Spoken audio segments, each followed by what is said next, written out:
Good evening, everyone. Good evening.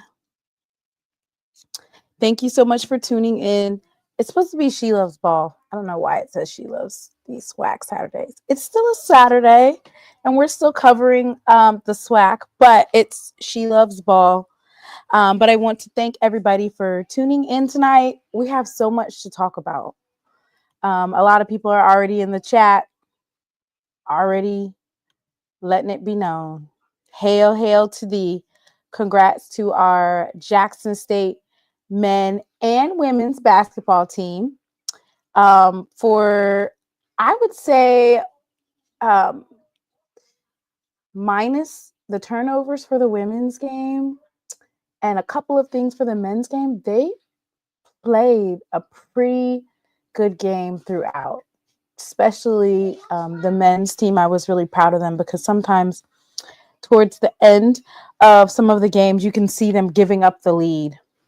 And that was one of those. Y'all hired some homegrown talent. I'm proud of Jackson State. Everybody give me a round of applause. Everybody just give me a round of applause. They hired some homegrown talent. And got a homegrown ass whooping. I mean, wow. And just for reference, the men's team for Grambling won they won their play-in game in the NCAA tournament last year, and they competed in 2 games. And then the women's team, they competed, I want to say they went to the WNIT.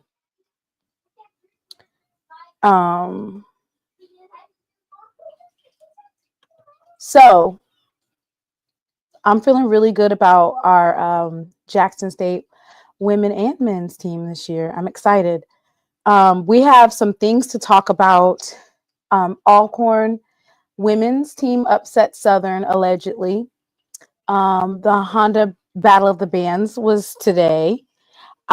Jackson State's football schedule came out. You know, everybody's been wanting for this schedule to come out for so long. And so the official schedule dropped today. So we'll talk about that. It's Black American History Month. And, you know, we don't know if it's on or off. It's still to be decided in some places. And what I mean by that is whether or not folks will be talking about Black History Month, whether it's in your children's schools or if you'll be celebrating at work. You know, it's a touchy subject, but we're going to have so much fun because we're going to talk about some HBCU history. HBCU history is Black American history as well. And then, of course, the announcement about the Sonic Boom of the South, which they will be performing at Mardi Gras Parade in New Orleans.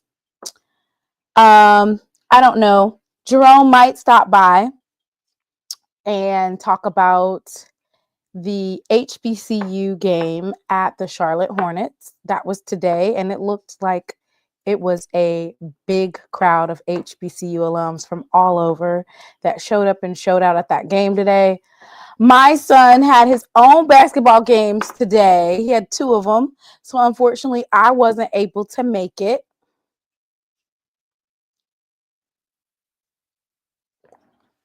Hey, y'all. We gonna have a good time tonight. You want to come over here and speak? Hi, everyone. Oh, we're having a Black History Month segment. Do you want to tell them about Dr. Martin Luther King Jr., you want to tell them about what you learned at school? Okay. That he became a preacher like his father. Mm-hmm. And that They can't see you.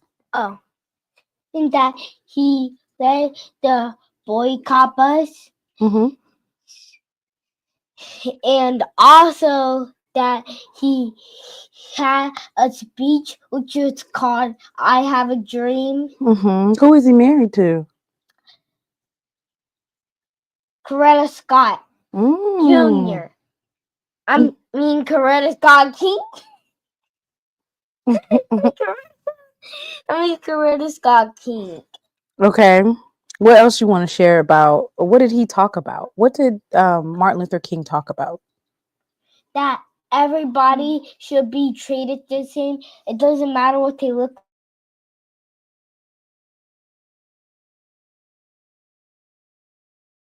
like, treated the same.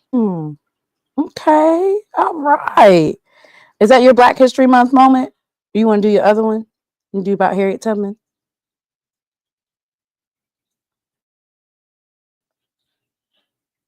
No, do it later. Okay. In the middle. Listen, I'm actually impressed because Braxton goes to one of these type of schools. That's what type of school he goes to. So I'm impressed. Okay. All right. They learn a little something. Them kids, them children is learning. Them children is learning. All right. Oh, Braxton is ahead of Timona when she was at that age. You're probably right. Yeah, you're probably right. All right.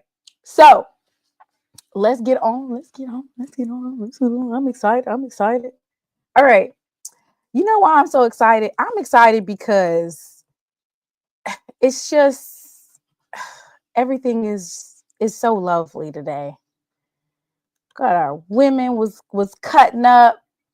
Honestly, it's amazing that our ladies were able to persevere. They had 30 turnovers today and still very dominant. Very, very dominant. I feel they were very dominant. All right. And we didn't even get to see that many free throws. Like they was getting free throw after free throw and they still couldn't win. All right. So field goal percentage wise, Jackson State was right at about 44.6% versus Grambling State at 34.5%. From 3-point and beyond, Jackson State was at 45%. Grambling was only shooting at 20%. Free throw wise, we were perfect for free throws. It says we were perfect for free throws. We didn't get that many. Whereas Grambling State was only at 53%. Jackson State out-rebounded Grambling State, 45 rebounds to their 29. Look at those turnovers, ladies.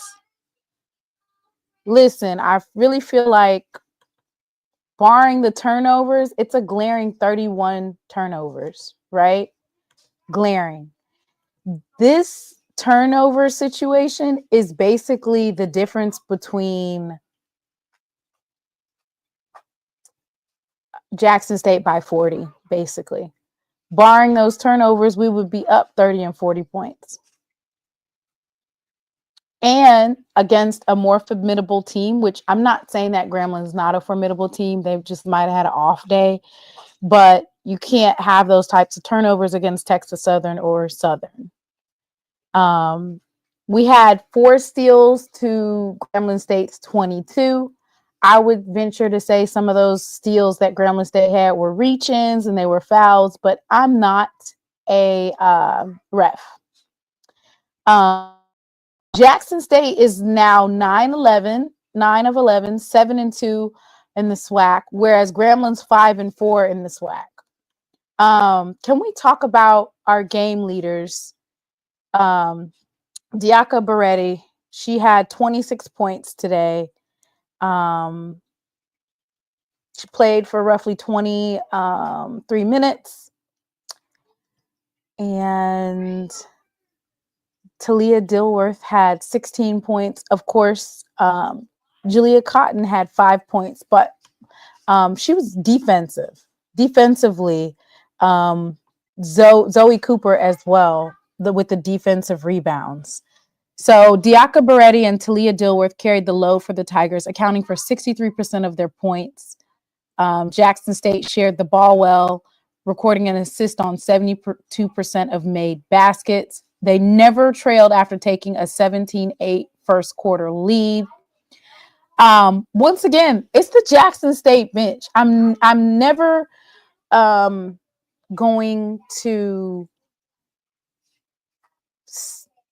say that the bench is not making an impact on all of these games, because the bench consistently puts up 20 plus points, and tonight they put up 36 points. I'm so impressed. It's lovely to see. And I think the reason why it's so lovely to see is because, of course, as we all know, how it went down.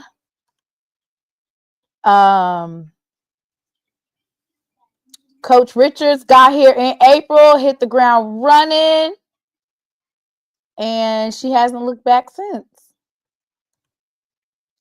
Has not looked back since. So kudos to the Lady Tigers. Their next game is going to be against Bethune-Cookman. Bethune-Cookman beat the dog mess out of Alabama State today. Like, it was like by 30 points. So, of course, what do we want to see here? We definitely want to see dominance again and staying undefeated at home. Just, keeping that tradition alive of staying undefeated at home.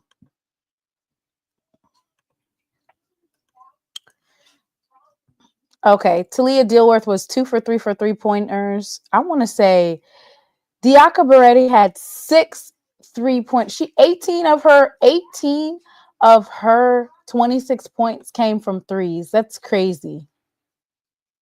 Yeah. We'll see you. This week in our house. How about them Jags? Ladarius, didn't the women's team lose today?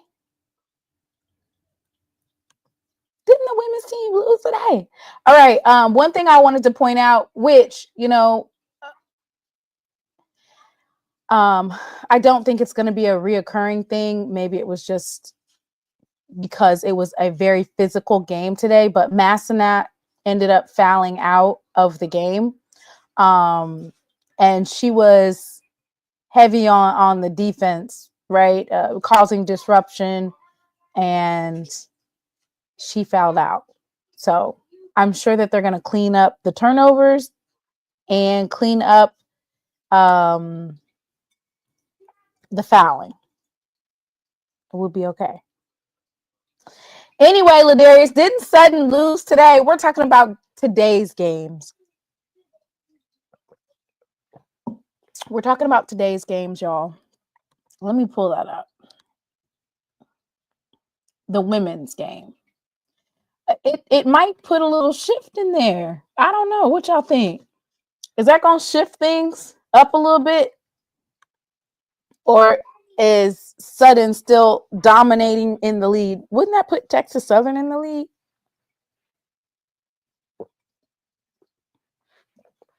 Alcorn beat Sutton in Lorman, Mississippi. 59-55. 59-55. Y'all take a sip, a congratulations sip to that.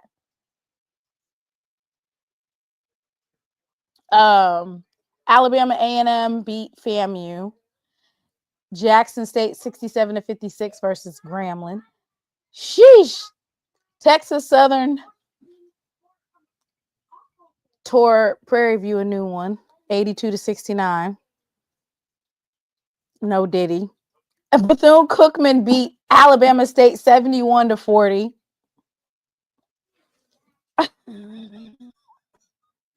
Right. Ask Ladarius, what happened? Ask Ladarius what happened. How did that happen? Oh my God. That's what Southern said when they saw that they were getting ready to lose to Alcorn. Oh my God.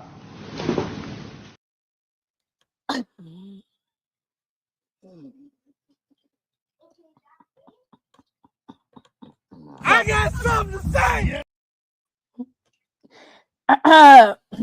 That'll probably be about the only good thing that G gonna be able to talk about is that Alcorn girls whooped up on I got something to say.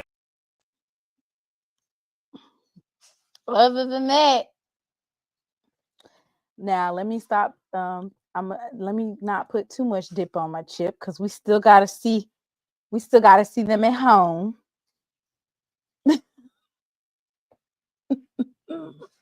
But anyway, yeah. So congratulations. Y'all wanna go look at that? Let's look at that game. I want to go look at that game because I want to know what happened. What happened? What happened? I want to know what's going on. They ain't even got the stuff up. Look, y'all. They ain't even got it up yet. Let me see. Do they got it? Let's see. They got it up. Yeah. No, they don't got it up yet. I was hoping they had it. So as of right now, the recap is not available. I was hoping it would be, but it's not. Oh, it was in Baton Rouge. It's on Southern site. I'm sorry. Let me go over to Southern Jags site. Yeah. Let's go look at y'all. See what happened. Dang, you mean to tell me they went into Baton Rouge and whooped up on y'all? Say it ain't so. Ladarius, this wasn't in Lorman? I thought it was in Lorman. You mean they walked in your trap and took over your trap? Ooh, I didn't know that. I thought it was in Lorman. Well, excuse the heck out of me. I will drink to that. We need for Sutton to lose a game or 2 or 3.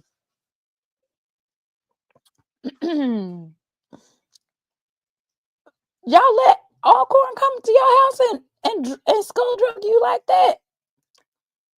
In front of all them folks. Y'all had 2,189 folks up there at the F.G. Clark Activity Center. They went to overtime.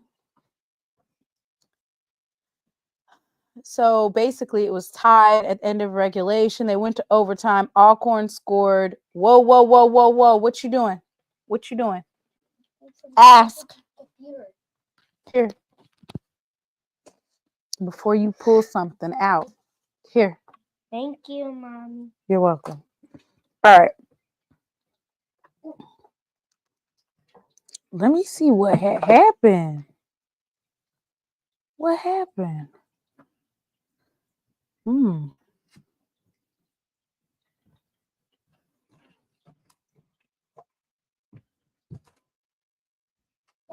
Oh, Tiana Lidge, she fouled out. I don't know what happened. Fontenot, I know that name anywhere. Fontenot is the one that scored that 3-pointer on us. She was 2 of 3 tonight. Oh, Lord. They said that they got viruses on their stuff. Let me get up off of here. They got coronavirus, malware. Y'all don't use antivirus stuff? All right. So I'm gonna have to get up off of there. Somebody said that y'all ain't. Yes, is a problem. How do you say it, Ladarius? Ooh.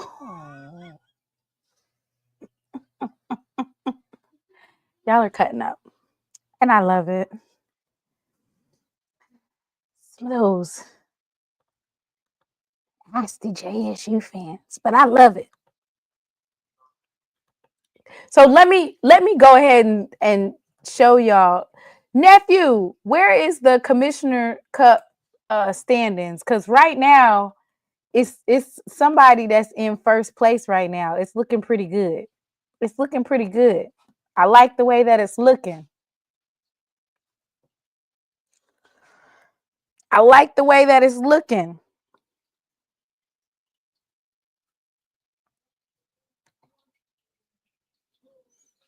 I want to say we're up there, up at the top in the Commissioner's Cup. Ooh, look at Sutton. Why Sutton all the way down there? See how God don't bless no mess. Look at these rankings. Look at these rankings. That's why we gotta beat Texas. Somebody gotta beat Texas Southern ass. Look, and I don't know how Alabama A&M is above us because we beat Alabama A&M. If you really want to be real about it, I guess it's because it's their overall wins and losses. But if we're doing conference, look, y'all, Alabama A&M, we beat them, but so they're at 7-2. Jackson State is at 7-2. Southern is at 7-2. And then it's really Texas Southern and Alabama A&M, Jackson State, and Southern. Everybody else is just, they're not really in the hunt at this point in time.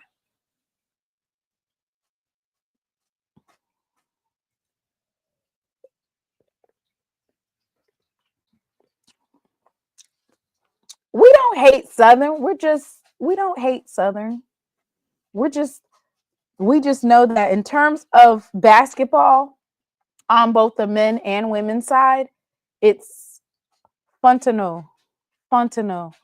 All right, fun to know. Well, she's a shooter, but guess what? We got some shooters too. Diaka is money. Oh my gosh.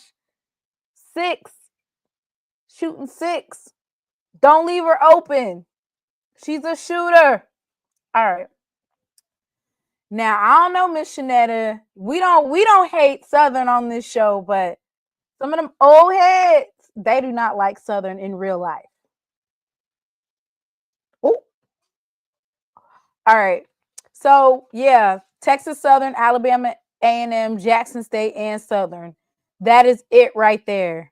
Boy, if Jackson State can pull out a win against Southern, all we have to do is beat Texas Southern at home.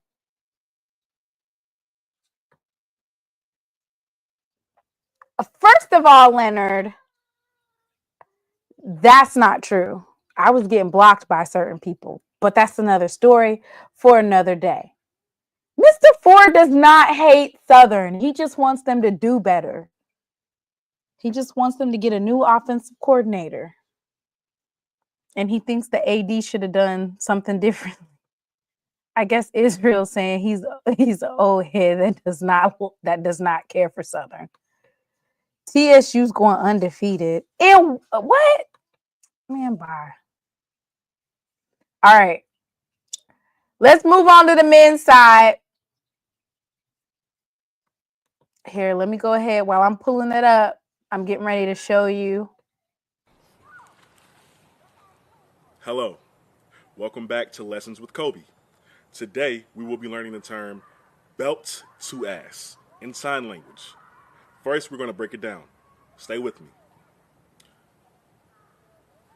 Belt to ass. One more time. Belt to ass. Together now.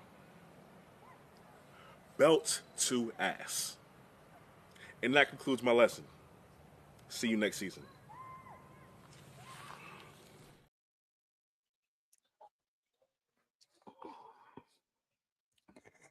Our men did a exceptional job this particular game of not giving away the second half. A lot of times we see the Jackson State Tigers, they kind of make the game really, really close in that second half of the game. And yeah. So, dang, Grambling, you let Jackson State whoop up on y'all in front of 2,800 folks? Good Lord. Say it ain't so. Jackson State versus Grambling State, 2,800 in attendance. Of course, we had Deshaun Ruffin scoring 20 points, 5 rebounds, 4 assists, 3 steals. We didn't really have that many 3-point. We had some 3-point shooting, but we didn't have them just like go down like they usually do. They were 3 of 11 with 3-point shooting, which for me, we need for our shooters to down those, right? But they were getting it in the paint. Deshaun Ruffin, Romel Mansell, Kevion Hunt, Shannon Grant did an exceptional job today, hitting the boards and getting those rebounds.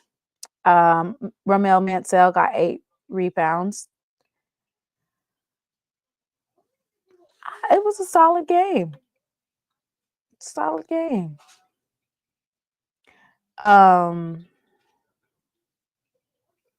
We had 10 second chance points. Does anybody know why Dorian McMillan got a technical foul? That's what I want to know. Why did he get a technical? Does anybody know? Points in the paint, 36 points.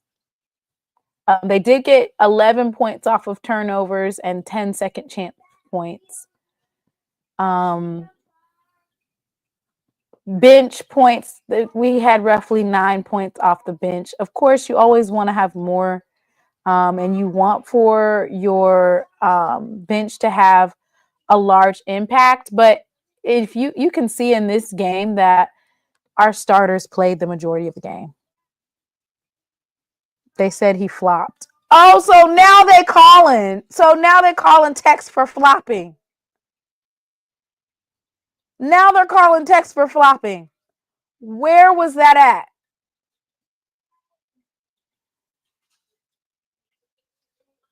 Somebody said he flopped. Yeah, they lost their G today. They lost. They gonna lose their G in Vegas too. They gonna lose their G in Vegas. Absolutely. Let me look at the turnovers. Ooh, that is so much better. 8 turnovers in the game. 40 rebounds versus Grambling having 13 turnovers. I would definitely like to see them improve on free throw shooting. I'm surprised. No, they did pretty good. It was just Romel. Romel, he missed his. Other than that, everybody else was solid. Maybe 3-point shooting, definitely. I think that this team is so used to coming out the gate and downing like 3 or 4 threes because they've done it a couple of games, even in a row. They've came out and shot like 3 or 4 threes in the first 2 to 3 minutes of the game. And it was like brick. You couldn't hit the backside of a barn. No, I'm just kidding. That's the NBA Jams, NBA Hang Time reference. Only won the... Yeah. So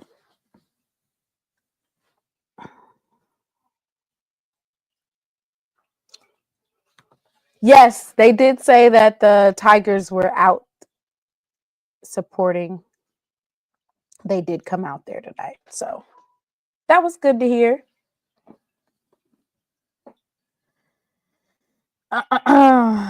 Let me look at the standings for the men's side. They might not have it. Oh, y'all, guess who won today, y'all? Guess who won? Valley. Congratulations to the Delta Devils.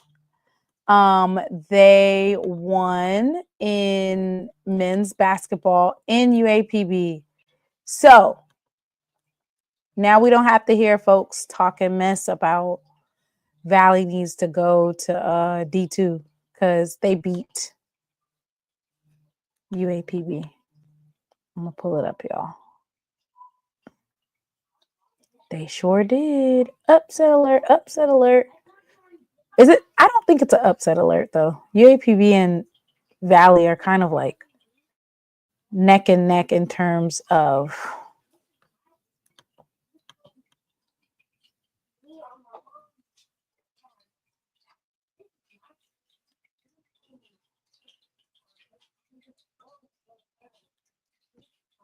Lord, this thing kind of confusing. There we go. February 1st. 79-76.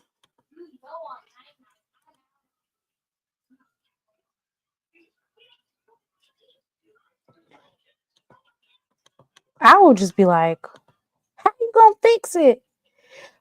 Dang, 33 free throws? That's insane. They must have been fouling the whole. That's damn near half the points. Do y'all see that? 33, 25 of 33. They did not miss.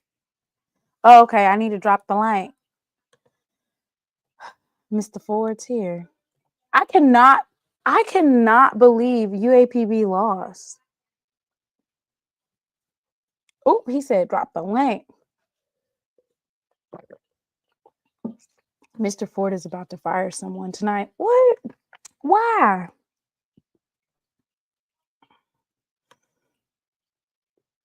I didn't even see it. Oh, dang. I was ranting raving for like 2 minutes. Hey, Mr. Ford. Hey, can you hear me? Yes, how you doing? I'm better. You know, I've been under the weather. Oh, no, you got some of that respiratory stuff that's been going around. They diagnosed me with the flu on Tuesday, Mm. but I'm feeling better now. I'm feeling a whole lot better. You've been My wife, drinking a hottie toddy or just resting some soup? I had a lot of soup, and I had an antibody that Kaiser gave me, and I'm much better. I'm ready to go back to work Monday. Don't you got to get retested to see if you're flu free? Well, I know I feel flu free because it was rough there for a minute. Don't rush back into it. You need to be at 100% because you know them kids. That's all they got is germs. I know it, but I feel much better. I'm feeling much better. Oh, I'm so Yeah. sorry to hear that Hey, Miss Whitley. Yeah, because I know I you heard would have you. been. I I just know you was. would have been up there when Grambling and Jackson State game was announced. I was like, "Where is Mr. Ford?" It makes sense. He was under the weather. Yeah, I heard you. I just didn't call in, but I heard you. I heard you. Now I called in. I talked with Doc last night. That was my first time, you know, since I had been sick and all. But yeah, I heard you Tuesday night. I listened. I just was too weak to, Oh, contribute. Yeah, but it's been a well then we won't overwork you tonight, Mr. Ford. I'm not gonna Oh ask yeah, you. I know it. I'm feeling good. I'm feeling much better. My wife took me out and rode me around, trying to get me ready. It was actually about 65, 70 degrees in Atlanta today. What? Yeah, it was real nice. I was like, damn. Yeah, it Well, was real nice today. glad. People were out too. Did you hear about Alcorn upsetting Sutton, the women's team? Yeah, I was shocked about that. I was I really was surprised. shocked too, and it was in Sutton. It was Yeah, in Baton Rouge. and that guy named Coach Funches. What's his name? What's Southern girls' coach name? Yeah, that's his name. I got a lot of respect for him. Yeah, I Yeah, was shocked. I was shocked. Yeah, I I was don't know, shocked. maybe Now Alcorn that's was the on the biggest mix. win Southern has had, right? I think they're two. I think they're 7-2 in the conference. So they lost to Texas Southern. Probably is probably their only other loss. Yeah, they lost to Texas Southern 51-55, and they lost to Alcorn. Okay, We need because we need to beat that's a Sutton. signature win for Alcorn. Yes, but we need to beat them.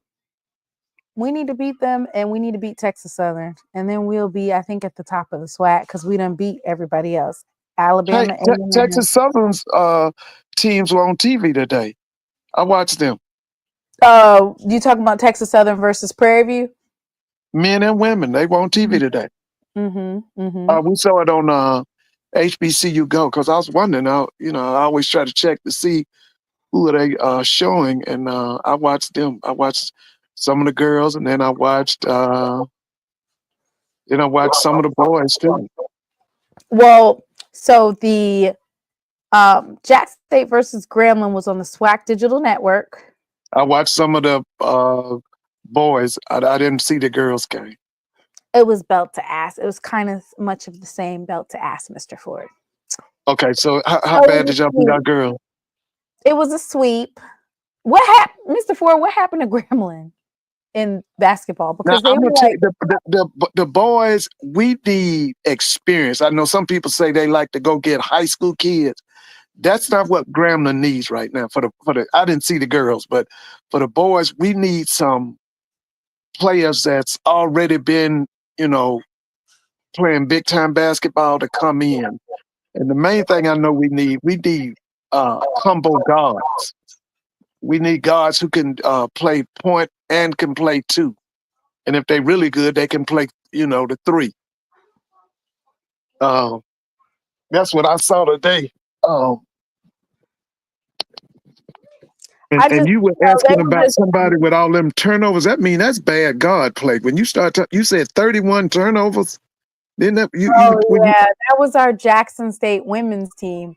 Not only did we have, so we had 31 turnovers, and Grambling had a minimum of 30 free throws. They had a chance for 30 free throws, and they only made like half of that.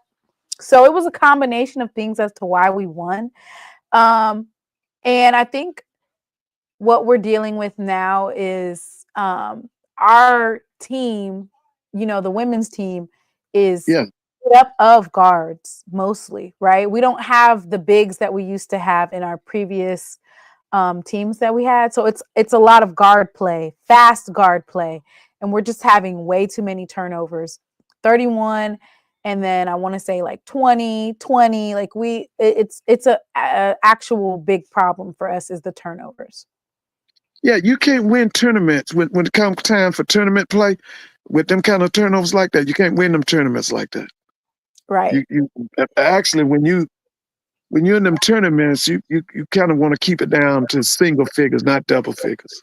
Right. And so our Yeah. men's team kept it down to 8 turnovers. They only had 8 turnovers today.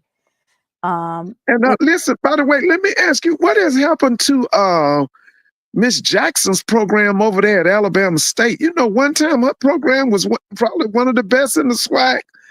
They are horrible. Did you announce that they got beat by, was it Bethune-Cookman? So maybe Bethune-Cookman girls team got good. Yeah, but they having some problems over there at Alabama State with that girls program. That program is way off. I'm like Jay. I don't know, but I'm loving the Richards era so far. I'm loving it. Oh yeah. You're talking about at Jackson State. Yeah. Yeah, she's doing well. So what Ladarius wants to know, who is your SWAC? It's too early to tell, but who is your SWAC attorney picks? Like, who do you think is going to be in the top 4? Now, like I keep telling everybody, Now, I got to see Southern's men because everybody's bragging on them, but I haven't seen them. Of course, what's Texas Southern is a perennial power, so they gonna be in it. I think I think Jackson's gonna be in it. Now I'm gonna be honest with you. Now I like Reggie Theus's program down there at Bethune-Cookman. Now you know that. That's the men. I like them. Wait a minute. The women. Yeah, I'm looking for your homegirl up at Alabama A&M to be in it. I'm looking for Jackson. And like I told you, I got a lot of respect for Coach Funches at Southern. I got a lot of respect for him. And did I say Texas Southern? Yep. So basically, Yeah. Texas Southern, Jackson State, and Southern. But you said you haven't seen the men's team yet. But I've been hearing about them. Everybody's talking about them. I haven't seen them. I'm waiting to see them. We getting ready to see them, Mr. Ford. Yeah, I can't wait. I want to see because I was asking somebody about them, but they said that they didn't the girls team already done lost to Southern. Yeah, I'm talking about the men's program. That's what I want them to pull out a win. Here's the thing. If Deshaun Ruffin is on, like when he gets hot. Yeah. Oh yeah. I've seen him. When he's on fire, oh my God, he can shoot from anywhere. Oh yeah, he can do it. Now today I thought he kind of disappeared. Then he would come back. Now it's me and you talked about them cylinder engines, and once again, the cylinders was revved up in the first half, and then the second half it's like somebody forgot to score for Jackson or something. And then they did start back scoring, but I hadn't seen them play that complete game yet. Yeah. And listen, that big boy is getting too much time. That big 300-pound boy. What's his name? I'm sorry. You know what I'm talking about. He's getting a little bit too much time on the floor. They got to cut his time. Oh my goodness. Yeah. What? You talking about that big kid y'all got? The 300 I thought he did good today. You talking about Grant? He is. My whole thing was him. They was a tag teamer. I still say I want in all season. I want him to drop 25 pounds. Well, wouldn't he be dropping the most pounds now when he has to be on the move all the time and running up and down the court? And wouldn't you drop your most weight now? Now's the time to lose it, right? No, it's not. Well, no, this is not the time. This is season. I'm talking about off-season time. When the season's over this year, I need him, to go up under the strength and conditioning coach, and I need them to monitor his diet. And I'm gonna tell you something. His feet are nimble. He could be a monster, but he's just carrying too much weight.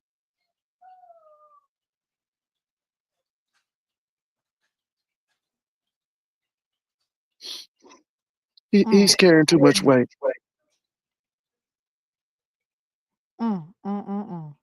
Yeah. Well, he was doing good today. Yeah, like I said, he bullied his way in there and made that shot. Huh?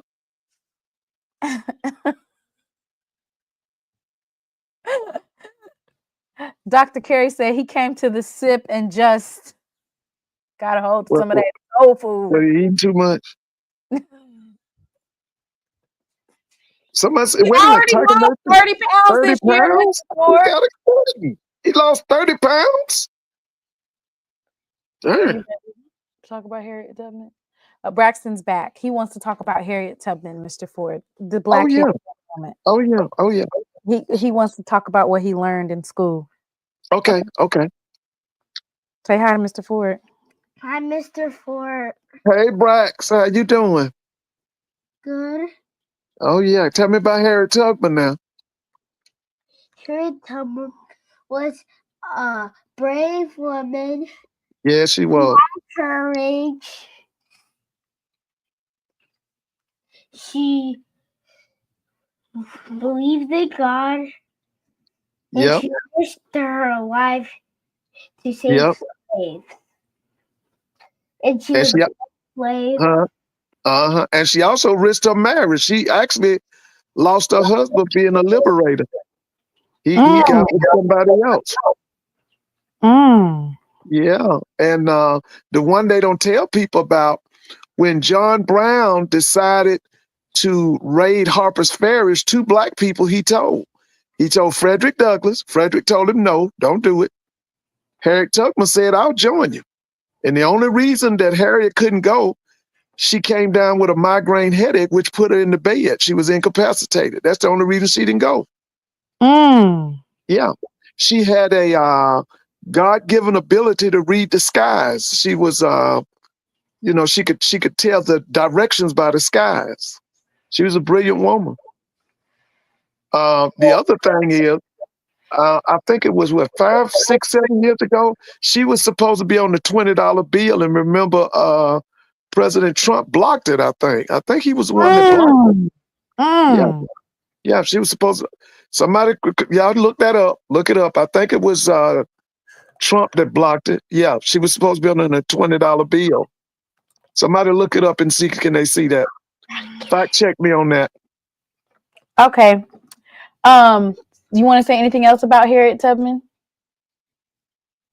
What did She was courageous. What did she do? Yes, she was.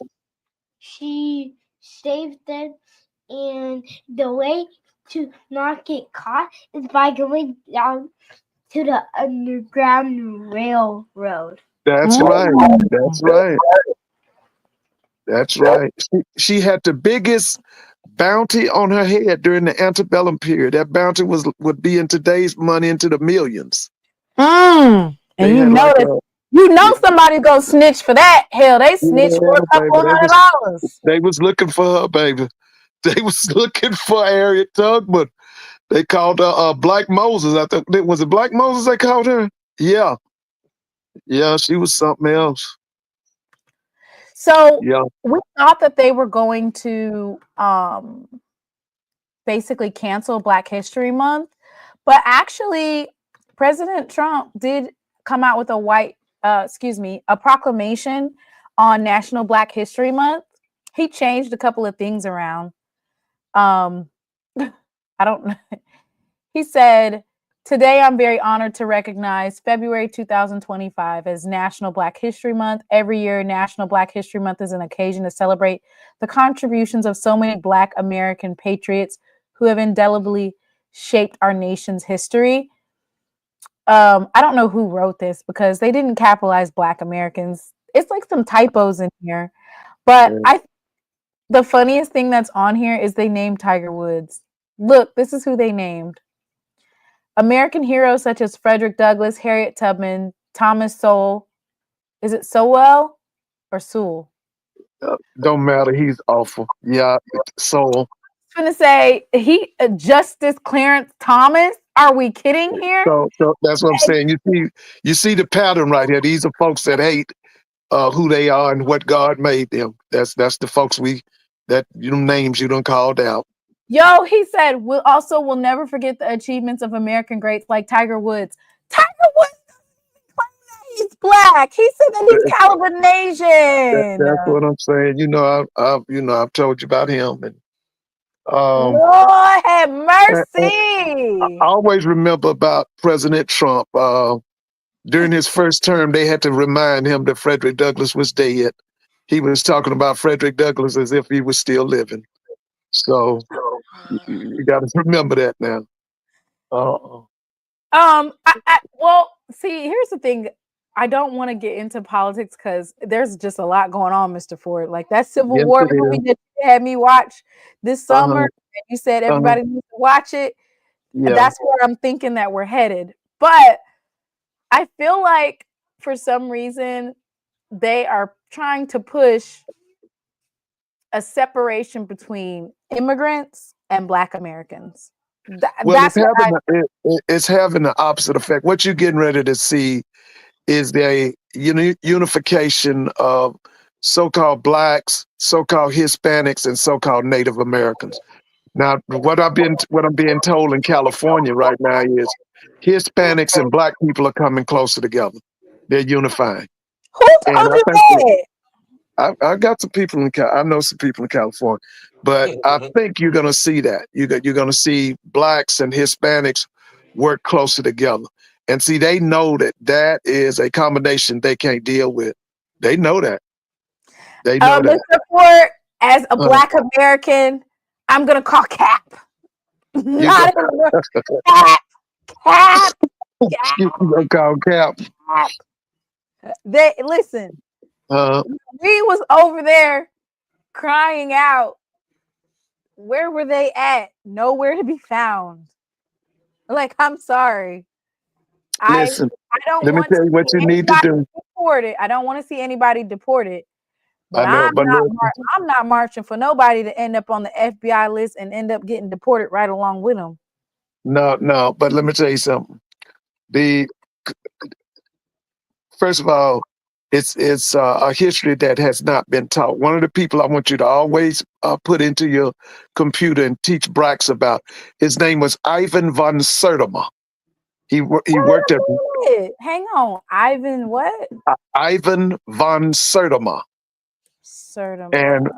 yes, he taught at Rutgers for about 30 years. He's deceased Like a, now, but a he wrote linguist. his Sertimus is SERTIMA. TIMA. He was Yeah, Guyanese born, British that's associate. him. That's him. But now, what he did his whole life, he showed you how what y'all call the Aztecs and the Incas and all of that. If you study their artifacts, people were actually people that look like me and Doc. Okay, when you go to the Olmec statues, and they used to worship them Olmec statues, them were pictures of Black men with big noses, with big wide noses. Mr. Yeah, Ford, yeah, we've always been here. They just reclassified us as a yeah, that's right. Negro. That's right. They changed our names.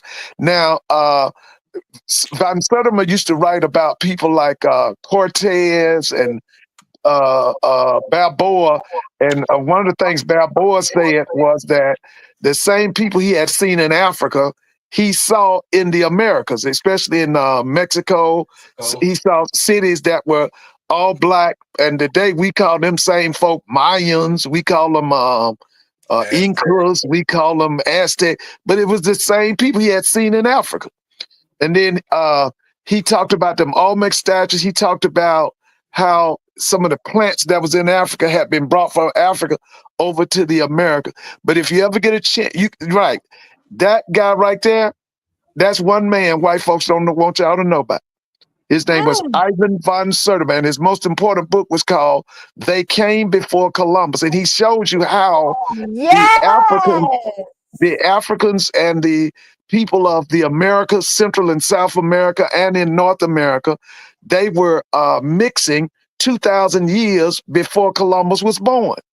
He even talks about the lineage of what we call Eskimos and how the Eskimos were our people. But that's one guy right there. They were so glad when he died, they didn't know what to do. Yes, they were. His name was Ivan von Sertima. He taught at Rutgers University for many years. You can put his biography up and just read a little bit of his biography. That man was heavy. He was heavy. And this is going to be rendering part of our Black History Month segment. So today we're going to learn about. I'm sorry, what? I said, I'm going to put them on my Amazon list. Yes. So Dr. Ivan van Sertima, he went to graduate school in New Brunswick in 1977. He gave over 30 years of service to Rutgers University as a professor in the Africana Studies Department. This is why they want to get rid of what they call critical race theory. He's lectured at more than 100 universities and engagements in the United States, Canada, the Caribbean, South America, and Europe.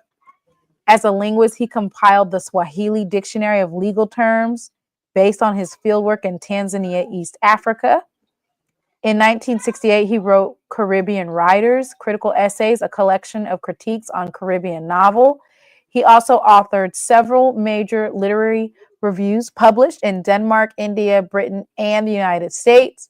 He was recognized for his work in this field by being requested by the Nobel Committee of the Swedish Academy to nominate candidates for the Nobel Prize in Literature from 1976 to 1980. In 1976, Dr. Van Sertima published They Came Before Columbus, now in a book which was a cornerstone in his career.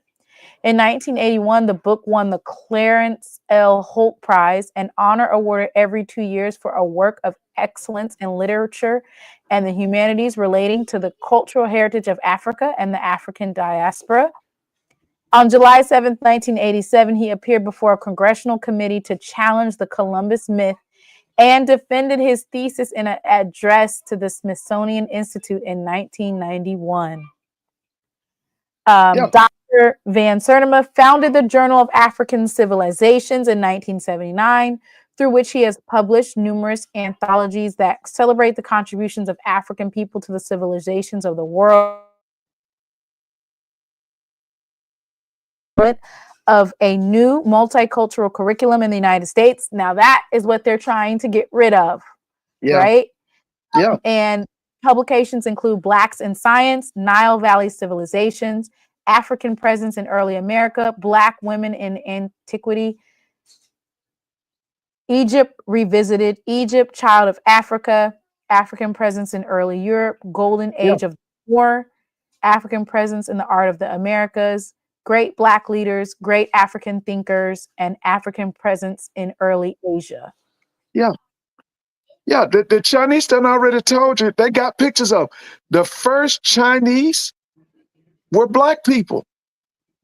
They take that, they hide that from us too. But they telling you, when you go to Europe and you go into Scotland, you go into certain parts of Ireland, the inhabitants were Blacks.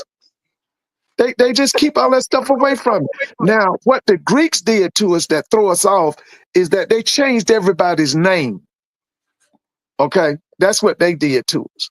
See, that's why when you call us a Hebrew and we don't understand that's what we were, and we said, well, why would you call me a Hebrew? And all that kind of stuff. But we were Hebrews. We were Asiatic people.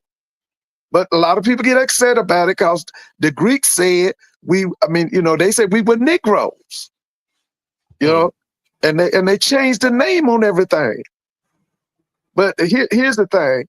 That's one of the reasons they want to get rid of our history, because now people are waking up and understanding that everything that them Europeans taught us is a lie.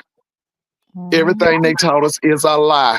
Well, I told you, Mr. Ford. Well, they are teaching. They'll teach surface level. So my son goes to a type of school, and you see he's actually. I'm surprised they taught him that much, right, Mr. Ford? Oh yeah, I understand.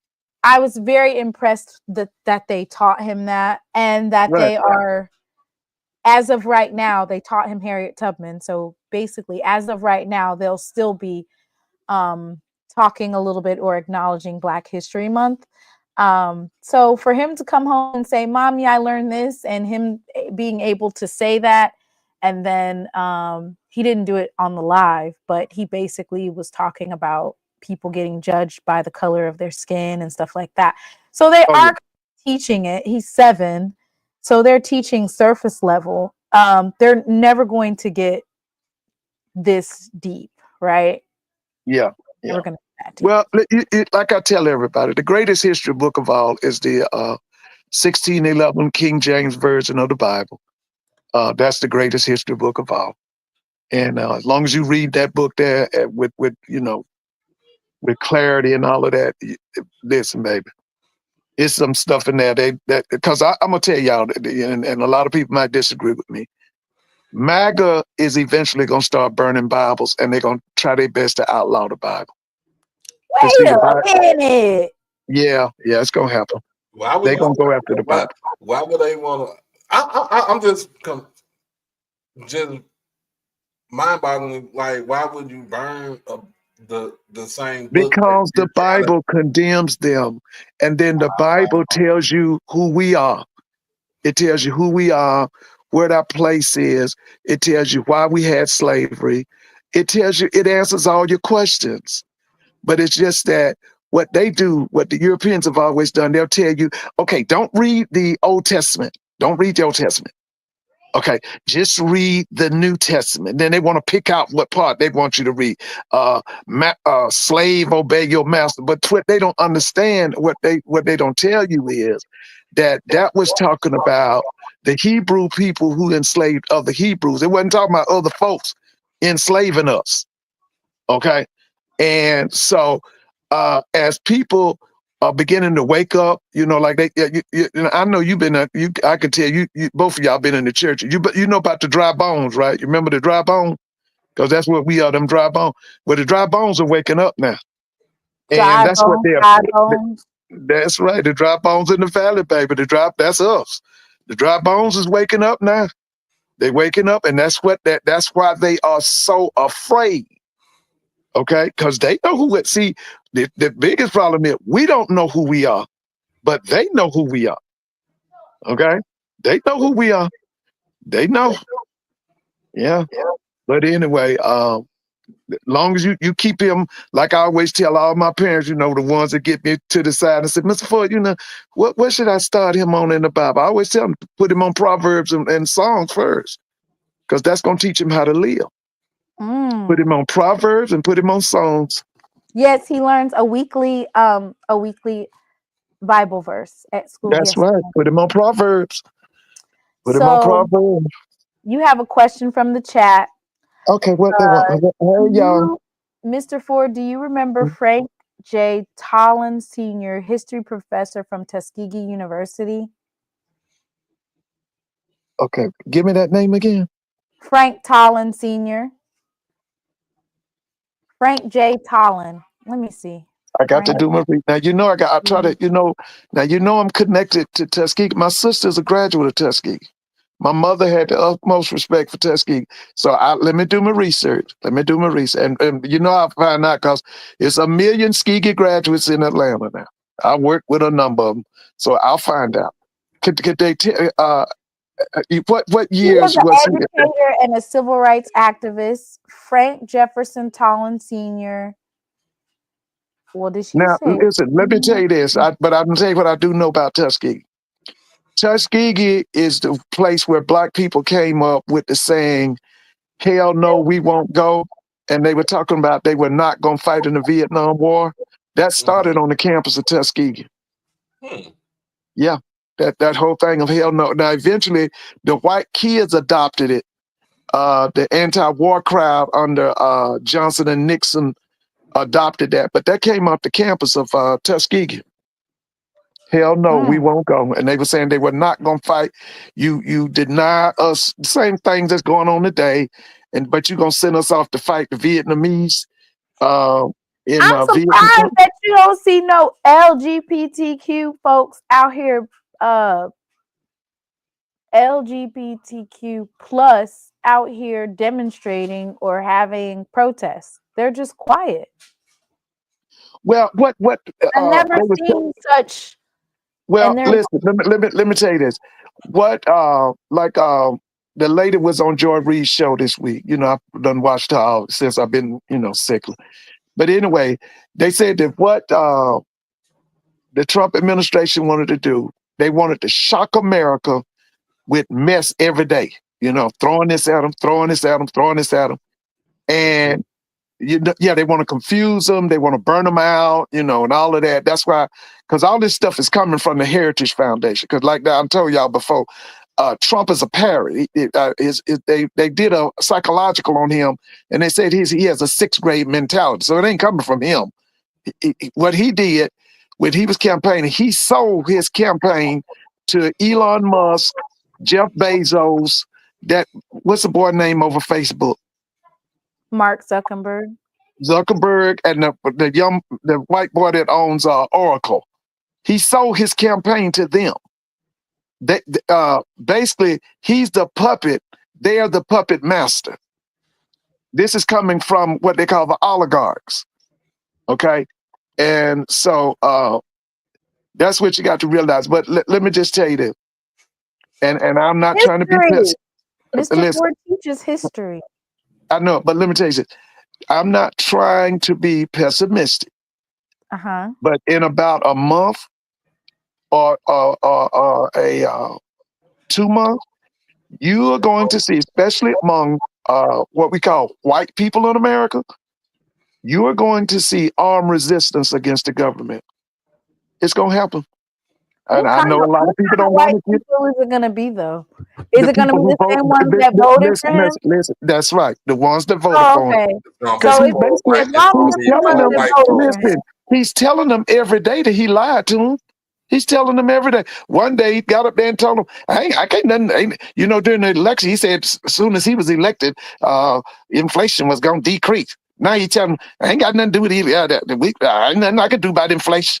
And that's what he's doing on everything. Every lie that he's told them during the election, now he's telling them that he can't do nothing about it. And I'm telling you, these people are waking up and they realizing they've been, like Malcolm X used to say, they've been tricked and bamboozled. And see, one thing, I always remember this about black folk. We are nonviolent when it comes to white folk. We ain't nonviolent to each other. But white folks ain't nonviolent to nobody. And I'm just telling y'all, in the next month or two, you're going to see them people rise up against the government because that's how they think.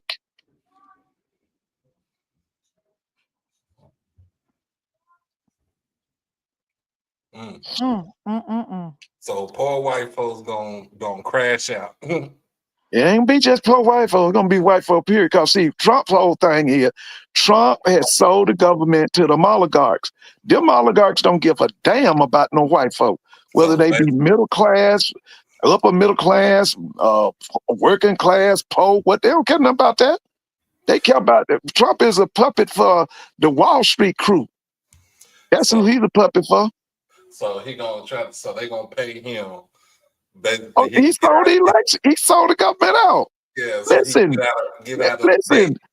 You see all that stuff Elon Musk is doing to the federal government?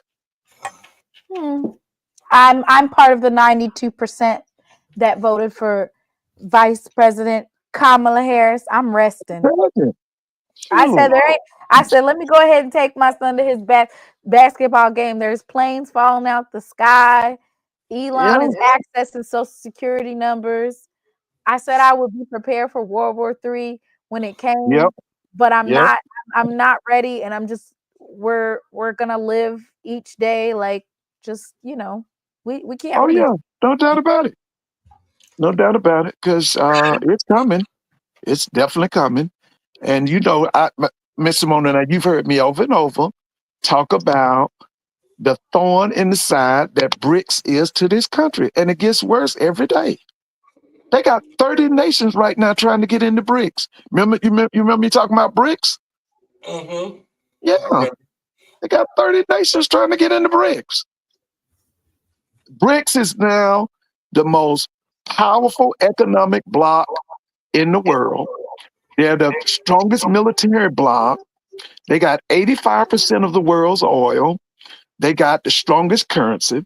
At the same time, you got total chaos and confusion in NATO, total chaos and confusion with that European Union. We ain't gonna even talk about what's going on over here. Okay, so like I tell everybody, add it up, baby. You know, you do the math.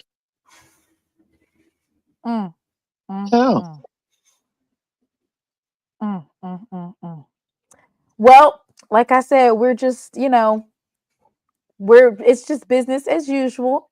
I actually wanted to show you guys the Honda Battle of the Bands because it was packed today. I mean, folks came from all over. That's why I say it's business as usual. See that's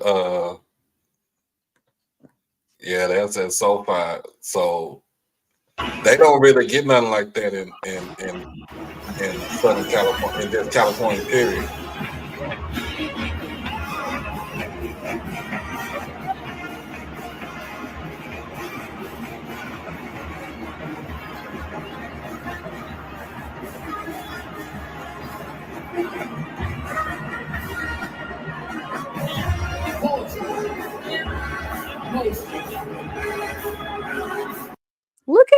bad. That was bad. Now that This was in Houston. Where was this? That's in LA. Oh, this was at SoFi. Mm-hmm. Shoot, we need to have a game in there. wait just a minute Shoot, now. we need to have a game in there. What kind of game we gonna have that's gonna bring that amount of people?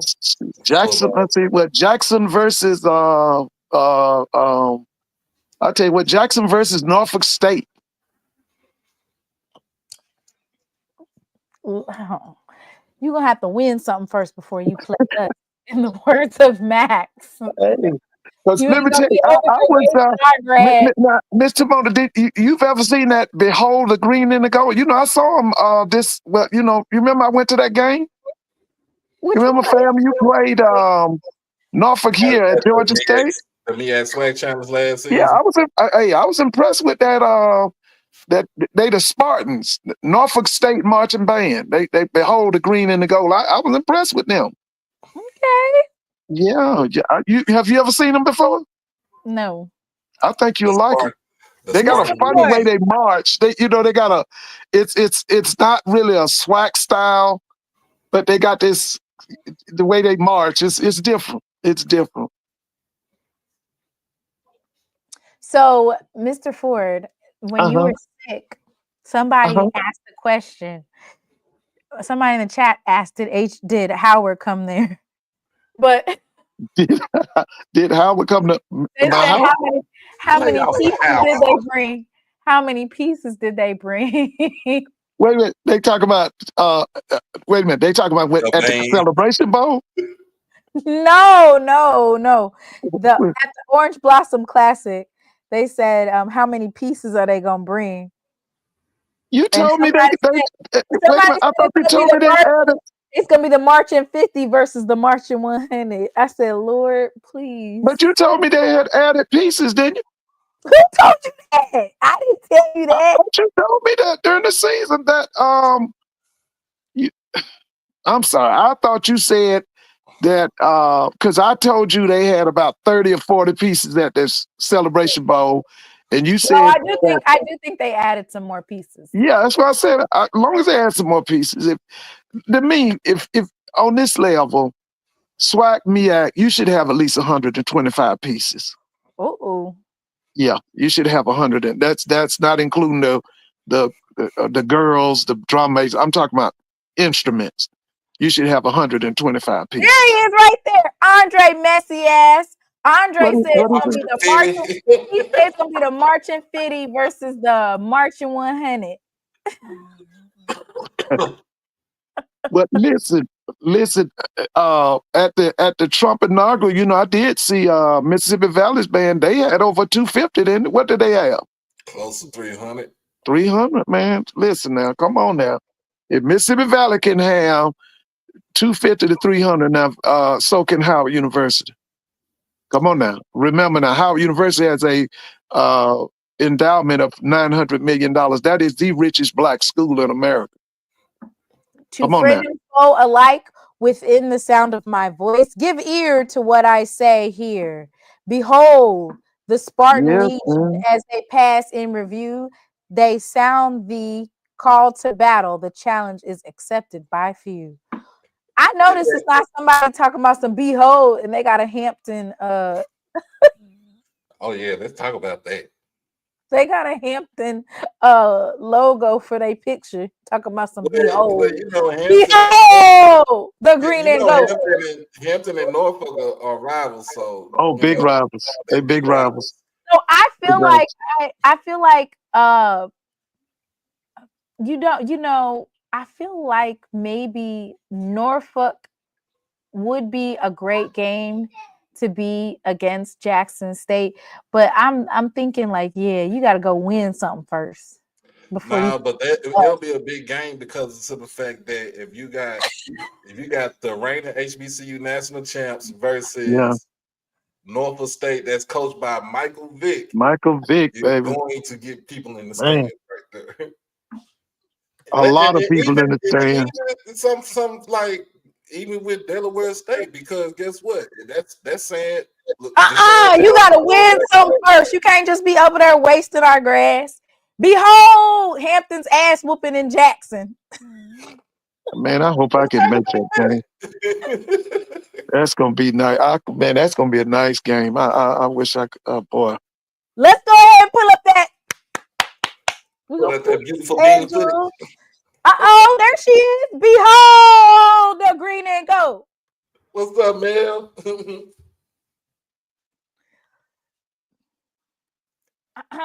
Mr. Ford, did you know that UAPB lost to Valley? Yeah, I heard you. Yeah. Oh my God. That's the same thing that this is the same look that FAMU had when Valley be going to folks' houses and winning. Listen, when I was at Grambling, Valley won the SWAC basketball tournament in 1986. Oh my God. Played Duke on national television in the first round and basically had the game won until the final minutes. Ask anybody. Was that? That was in 1986. So that had to be.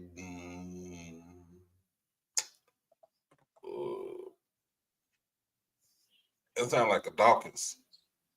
Johnny Dawkins. Yeah, Johnny Dawkins, Tommy Amica, the guy his name is Jay Billers, Mark Allery, David Henderson. They were all on the team. They played that same year. They played Louisville for the national championship and lost to the boy was called Never Nervous Purvis Ellison. Ooh, Never Nervous Purvis. Never Nervous Purvis Ellison. He was from Savannah, Georgia, and he won it as a freshman at Louisville. Louisville's coach was named Denny Crum. Yeah, Never Nervous because he just had that swag about him. Yeah, he was something else, man. He was a freshman. They called him Never Nervous Purvis Ellison. Never Nervous Purvis. Never Nervous Purvis. Baby. He was something else. They won the championship in '86. Louisville beat the Duke Blue Devils for the national championship in 1986. But in the first round, Duke played Mississippi Valley. Valley was beating them the whole game. The coach for Mississippi Valley's name was Lafayette Stribling, I think. Hey, you Valley folks, ain't that wasn't his name? He wore them beautiful clothes. He was sharp. Coach at the time. That's right, Lafayette Stribling. That was him. He would come to Grambling, and Grambling would have a dressing room just for him. What? Just for him? Yeah, just for him. Because he would always come in with a sweatsuit on, and then he's going to put on about $1,000 suit for the game. Oh, wow. Yeah, he was a great coach. Coach Grambling used to have on them pinstripe suits. Yeah, that's him. He was something else, man. But he was a great coach, though. That's why, when I hear y'all talking about Valley can't win, I don't have nothing to say about that because I was out there when Valley was winning. I saw Tottenham. I saw the guy you talking about. Let T-Buck cook.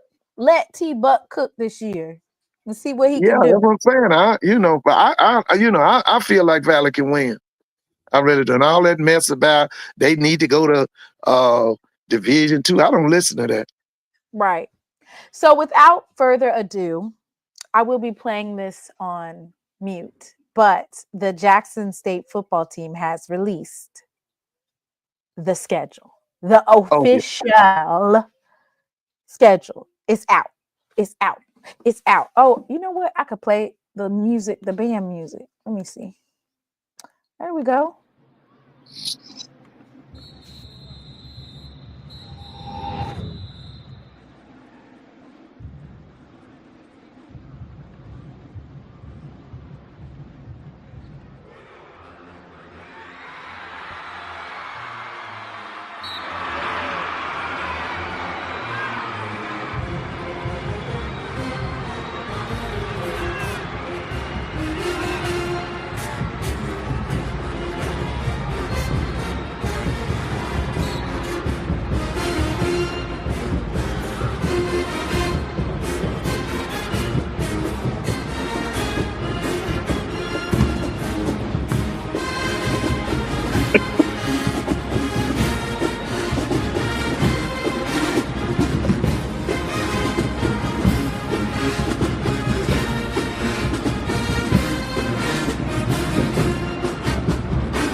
Yeah, like that.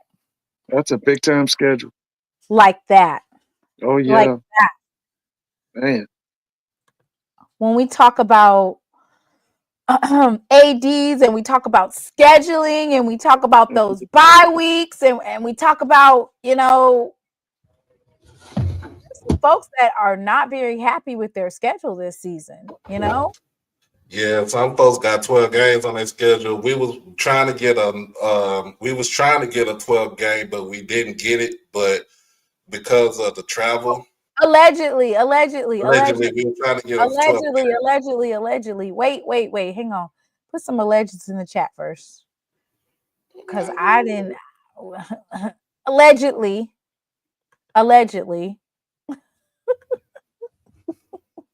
Let me put my disclaimer out there. All right, go ahead. There we go. So we were trying to get a 12 game, and this is what I was told on Thursday at the Shrine Bowl. We were trying to get a 12 game, but we couldn't get that 12 game because that school backed out. What'd you say, Doc? That school in what? What school? If you ain't gonna call it to the carpet, then leave it out there. What school? Mr. Ford, what colors did they wear? You know what that school the school name used to be on the Alta Vista Plantation? Oh, okay. Yeah. Oh yeah. Who used to be on the Alta Vista Plantation? What about 1,500 acres of them out there, ain't it?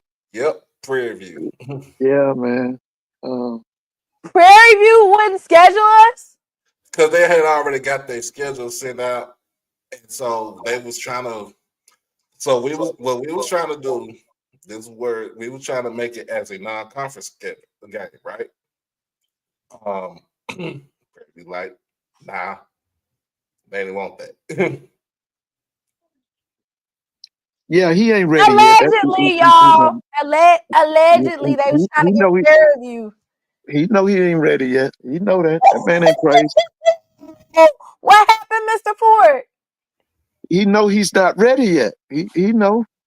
That's the reason why they put North American University on their schedule. Yeah. For homecoming, and they were having on the schedule for homecoming, and they got the other school that they put on there. But we was trying to negotiate as a non-conference game. But allegedly. I'm gonna ask the AD. Go through. I'm gonna ask the AD, is that true?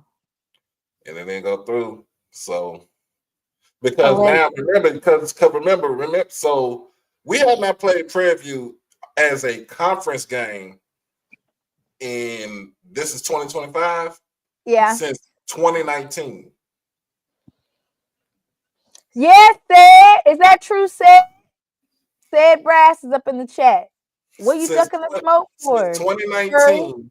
Since 2019, we have not played Prairie View. We have played Texas Southern more than we have played Prairie View, right? Of course, Southern is one of those games where you're just going to play it every year just because. No, I'm saying Texas Southern. He said Texas Southern. Texas Southern.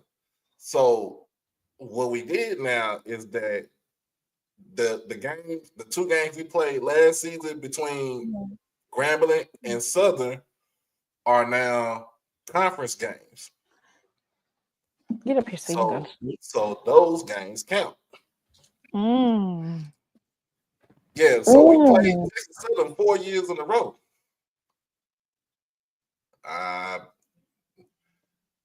In 2018, we played on a Thursday. Yeah, we played Prairie View on a Thursday in 2019. Yeah, I watched that game. And that was the last time we played. I thought Prairie View was ready for the smoke. No, They ready to take the West, but they ain't ready for the smoke They now. ain't ready for the smoke. No, they ready to take the West. No, he that man ain't crazy. Yeah, so it could have been a money maker, but the AD said it wouldn't make no sense because they think it wouldn't make no money. So I'm like, all right, whatever. Who would make no money playing us? PV. Who do they think that they're gonna bring to their campus and make money with? Oh, it's some. Well, you know, you got the alumni chapter in Houston for Jackson State. They'll make that 50-minute drive. Jackson State pulling up any and everywhere. That's what I'm saying. So when you look at the schedule, look at the schedule from last season and you look at this year's schedule, it benefits us as far as being on the road. Because remember, when we played 12 games last year. So after that, after the Grambling game,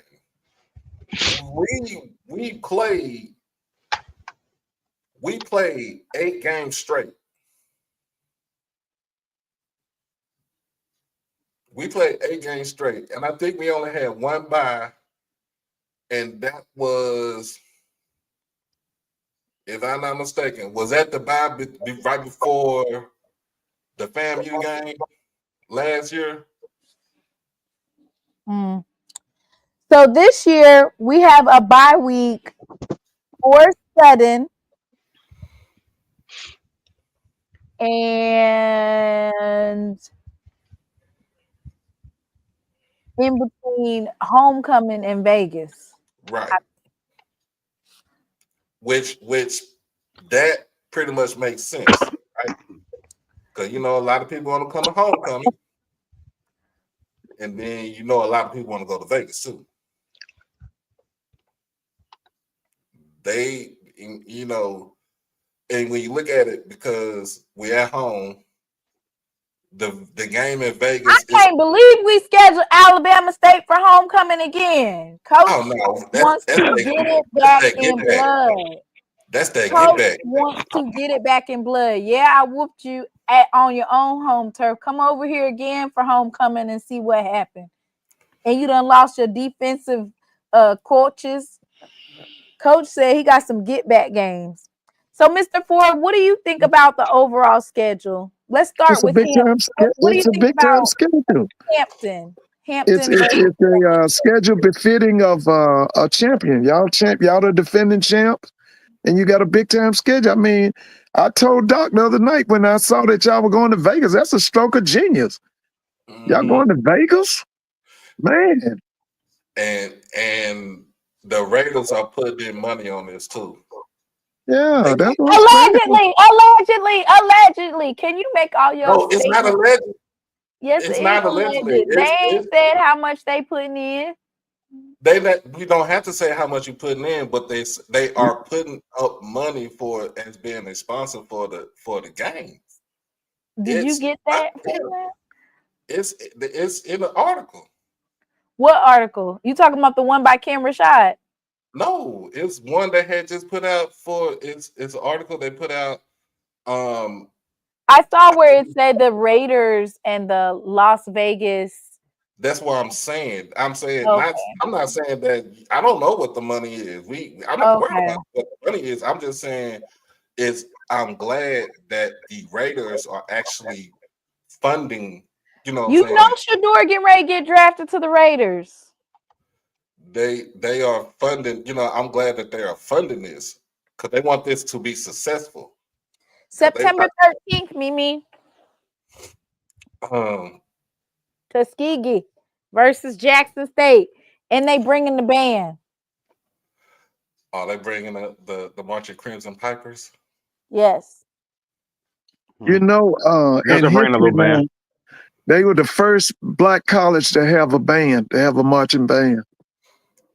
Really? Yeah, Tuskegee was the first one.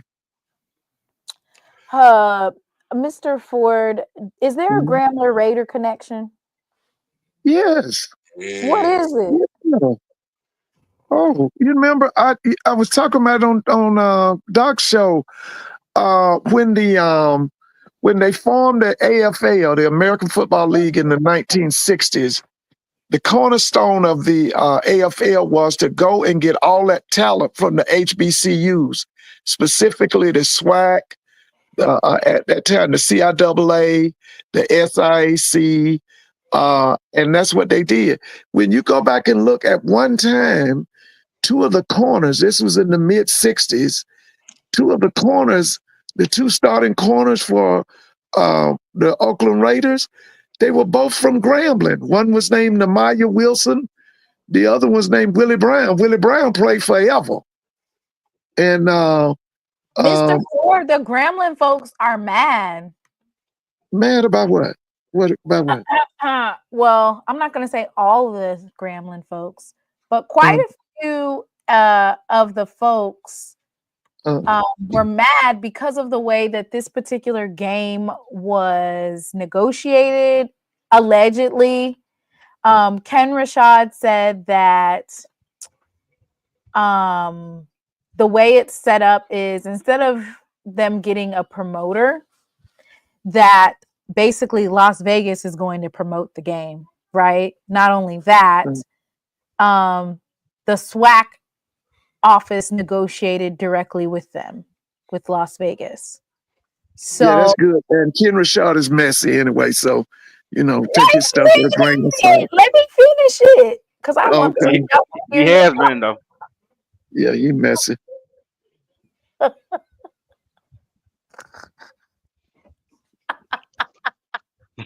Mr. Ford. So allegedly, they're saying that the way they negotiated this particular game, it's a Jackson State home game.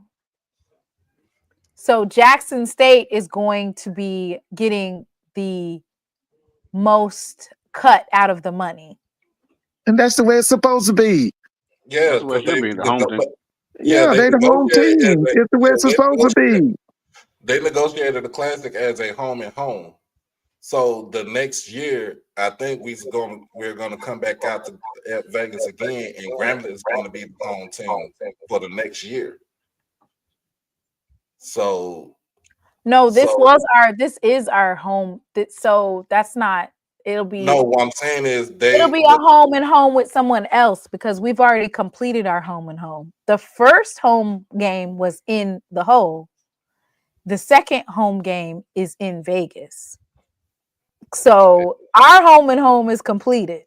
There is no more home and home. So like you said, it's a Grambling Raider connection.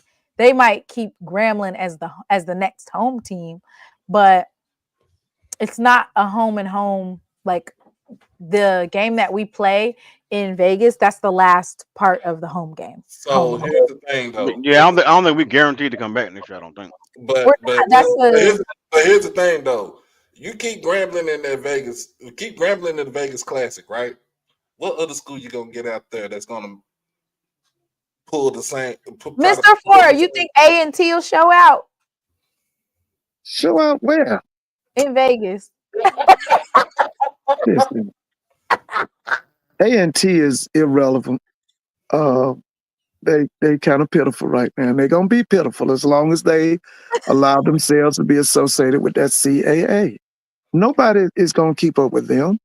Nobody cares about them. We talking about big time football right here. That doesn't go with A&T right now. A&T they nothing big time about them in football. They got a new coach. They got like you said, they need to win listen, they don't want 2 games in 2 years, right? Yes. They're not worth keeping up with. Until I've said it over and over. You know the saying. You know what needs to go on that t-shirt. Take your ass back to the MEAC. That's what needs to go on that t-shirt. So if it's a home and home, and Jackson State and Grambling have completed their home and home by Jackson State being in Vegas, and Grambling gets to stay in Vegas for another year because it's a Grambling Raider connection. Who can they bring out there that's going to show out outside of Jackson State? Who else? Well, I gave you, like I said, I'm like Doc. The hot thing now, would definitely be Michael Vick. Back in my day, FAMU and Grambling, that was a big game.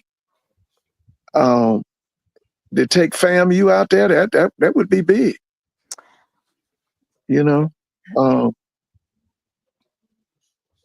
I think give me a Grambling versus Florida A&M in Vegas. Grambling versus Norfolk State in Vegas. Yeah, I could go with that. Okay, all right. Yeah. I feel like it's the perfect matchup between Jackson State and Grambling. I do too. For their I think it's great, storied football program. Jackson State, of course, being an HBCU national champion, and then the number one in all of FCS in terms of attendance. Folks booked their hotels right away as soon as it was confirmed. Yes, we're going to Vegas. They went right on over to Caesar's Palace and booked their rooms. What about Boombox in Vegas? We'll do numbers too, but we're the Southern folks. I like Southern versus Jackson State at home and home. That's what I say. Don't mess with that. I don't know why folks be saying Tennessee State. Them folks don't even go to their own games. They sure don't. They've been destroyed. They nation years ago. You're right. They might want to go to Vegas though. What's up, G Tillery? Look. So of course we're getting to play Tuskegee. We got to get that back in blood. You remember when we got our ass whooped? Tony Hughes. He was gonna go get y'all some players. He told us to go do what? He remember he said he's gonna go when they named him the coach. He said he's gonna go get some players. Man, that man's name was Willie Slater. He put belt to ass on him.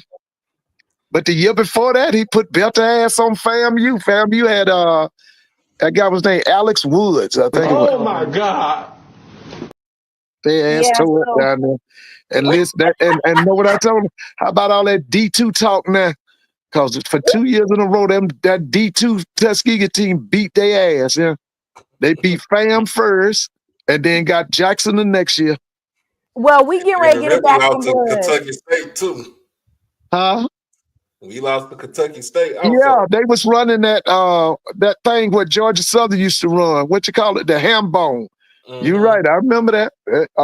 That's when I knew Big John. I knew he wasn't gonna last. He went up there and lost that game in front of all them people up there, and that was the Circle City Classic. Yep. Jerome, yes, they did. They beat them first. They met in Mobile. Yeah, I watched the game. 1 year, Tuskegee beat FAMU. All right, beat them bad. Then the next year, they beat Tony Hughes in Jackson State. Well, we can't let up. We not letting up, okay? Yeah, Jerome. Yeah, Don't nobody let up. Just look it up. Look it up, Jerome. Don't nobody let up. I want Jackson State by 60. Ooh, they beat us 33-7. Ooh, I'm telling you, and they beat FAMU the year before. Yeah, I was at that game in Mobile. It was bad. Yeah, it was Tony Hughes' team. Jerome said and it was Alex Woods' team when FAMU, he was the coach at FAMU. His name was Alex Woods. Jerome said that FAMU beat Tuskegee and Mobile at the end of the fourth quarter. You stopped watching. No, they did not. Listen, man, let me tell you what happened. After that game, the alumni in Mobile kept the president up to 3 or 4 o'clock in the morning, man. They were so upset. They met from the end of that game until about 3 o'clock in the morning. Yeah, he said he made a mistake. Yeah, I'm telling you, it was on TV. Yeah, I remember both. It was some kind of classic. Yeah, it was a classic. Yeah, it was called fifth quarter. It was something else back then. It wasn't a Gulf Coast back then. Yeah, it was some kind of classic. I remember. I think it was a fifth quarter classic or something. Yeah. That guy at the coach at Tuskegee, his name was Willie Slater. That was his name, Willie Slater. He was something else, man. I really Black thought people, happy Black History doing Month. Sudan we was just gonna win back then. Tuskegee What's up, black person? State. What's up, man? Hey, What's up, all bro? is well. Happy Black History Month. Yeah, bro. Oh, yeah. Hey, so my fault. I just woke up from a nap. Today been a long day. We had HBCU night here in Charlotte. Wonderful time. But Mr. Ford, my fault. You're right. They did come back and beat FAMU that year. Yeah, I watched it on TV. Yeah, we got to get our lick back. Did Tuskegee look like anything last year? No, the last 2 or 3, they've been terrible. Listen, Bama State beat them up last year on Thanksgiving Day. That was on ESPN. And then the year before, Maynard beat them up real bad. They had a big crowd. They had almost 30,000 up there. And Maynard put about 50 on them. And they've been pitiful. And that's why I'm telling everybody, listen, we got to get it straight in Tuskegee, man. Because, I mean, yeah, they D2, but they are a blue blood institution when it comes to football. We got to get Tuskegee back rolling, man. So if it's time for Ruffin to go, what you say his name is, Doc James? What's the coach's name? James. Yeah, somebody got to go. Either Ruffin and James together, or Ruffin got to go, or James. Somebody got to go. Dang, I think you got the over for firing somebody, Mr. Ford. Yeah, but we can't. Tuskegee can't be like this. We can't have Tuskegee like that. You got to remember, Mr. Mona, that is the winningest Black university when it comes to football. They got, I think, 800 wins. And remember, I just told you, they were the first Black university to have a marching band. It was Tuskegee. Jerome, tell us about Charlotte and the Charlotte Hornets. I'm going to play the video that you posted.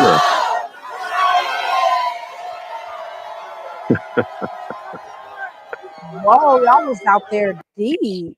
Yeah, man, I actually shot that video. We had a great time earlier today. We started out with an HBCU alumni brunch. Had everybody that you see in that video and then some within the Spectrum Center. And then, of course, we had HBCU night tonight, featuring a lot of different HBCU aspects like various cheerleaders, marching bands from around the Carolinas. But it's one of the better HBCU nights within the NBA. As far as attendance and engagement and just incorporating a lot of HBCU aspects. So that was cool, man. I had a great time. And, for everybody around the South or the East Coast, West Coast, definitely check out, your local NBA team to see when they're going to have their HBCU night. Normally it runs between late January to late March. So if your local team is having an event, feel free to go out with your apparel and represent your school. Facts. My son had I'm 2 games I'm gonna today, check if the Grizzlies already had the HBCU night or not. Okay. Well, and let me circle back. I know you guys mentioned Vegas. So are we only going to be out there for 1 year? I mean, I thought it was gonna be for 2. Because to me, what I'm saying, it would make sense. So it was negotiated differently, allegedly. Can we get some allegedlys in the chat? So allegedly, the way that this particular game was negotiated, there was like no promoter per se, like in between. So it's basically directly with the SWAC office and Las Vegas Sports Authority and the Raiders. And allegedly they negotiated it as a conference game. So it'll count Jackson State's home game because we've already went to Grambling for their home and home. We went to them first. And the way those games usually work is, I want to say, we're responsible for our own transportation, whether it's the band and the football team. We're responsible. And so to my understanding, allegedly,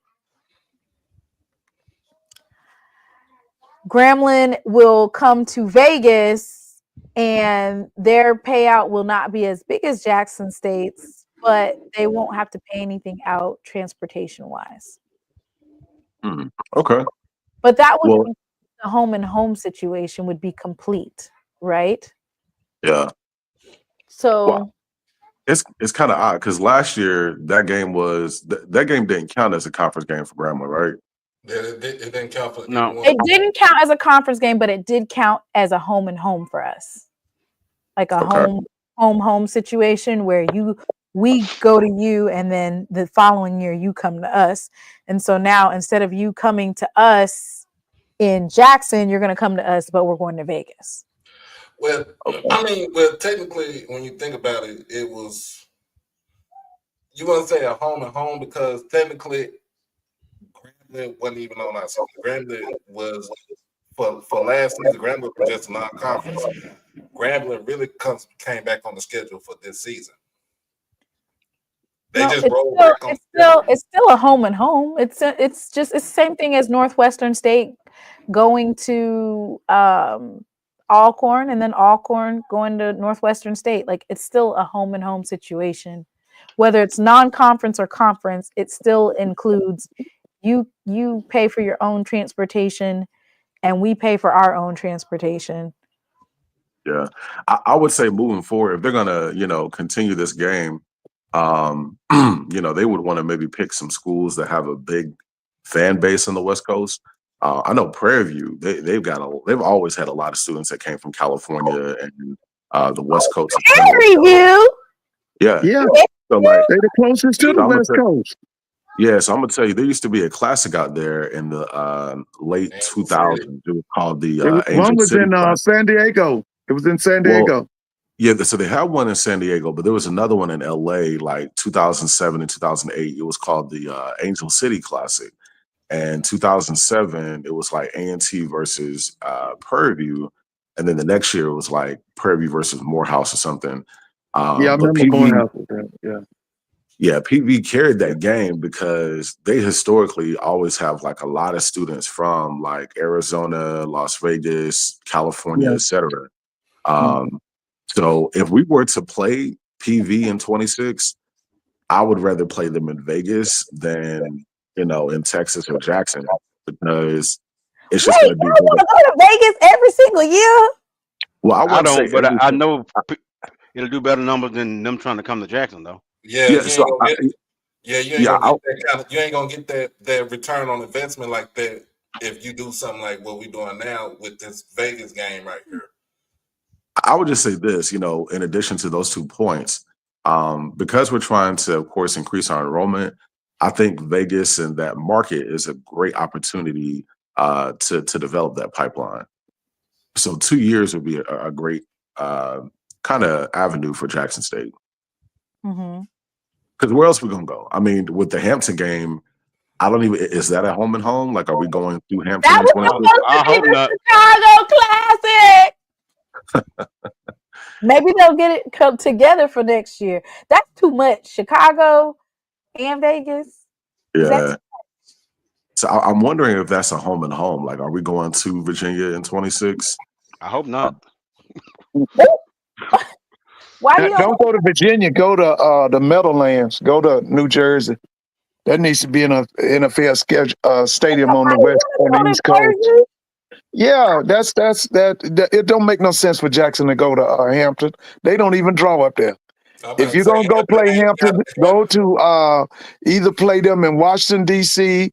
or play them in the what's that thing called? The Meadowlands. D.C. is closed right now. We're not going. Well, I ain't talking about. I understand it, but I'm just saying that if you're gonna use that should be a marquee game that should go to an NFL stadium on the West Coast. That's what you would do with that. Hampton against Jackson in the Meadowlands.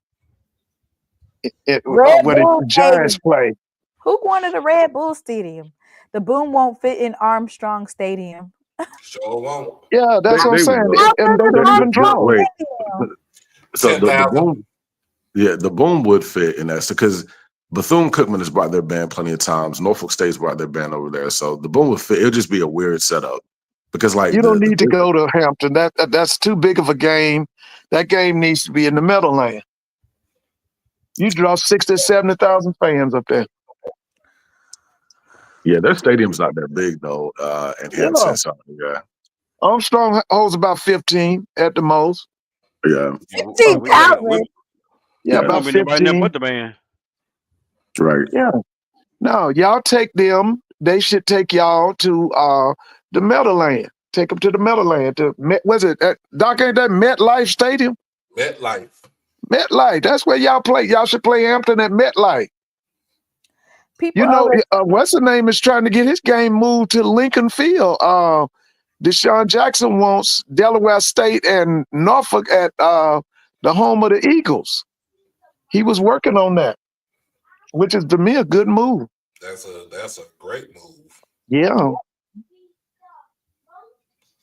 Hampton needs one game. When is it gonna happen though?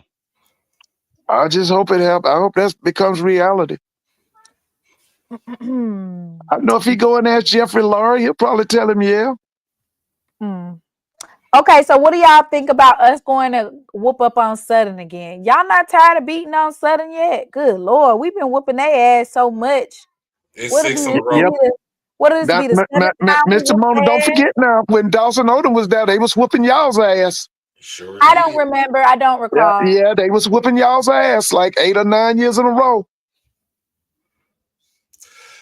It's 6 in a row right now. And it's a conference game too. Huh? This counts. Darius, you said y'all said the last 2 or 3 years. You said it won't happen again. And Mr. Jerome, let me ask you this question. You in Charlotte, right? Yes, sir. Now listen, I saw North Carolina and Duke today, and North Carolina looks pathetic. And so I want you to gauge the people. What's the problem with Chapel Hill up there with that basketball team? Is it Hubert Davis or is it a lack of talent? Because now, you know, all my life, man, I grew up on the Dean Smith and them. North Carolina basketball was everything. They look like nothing.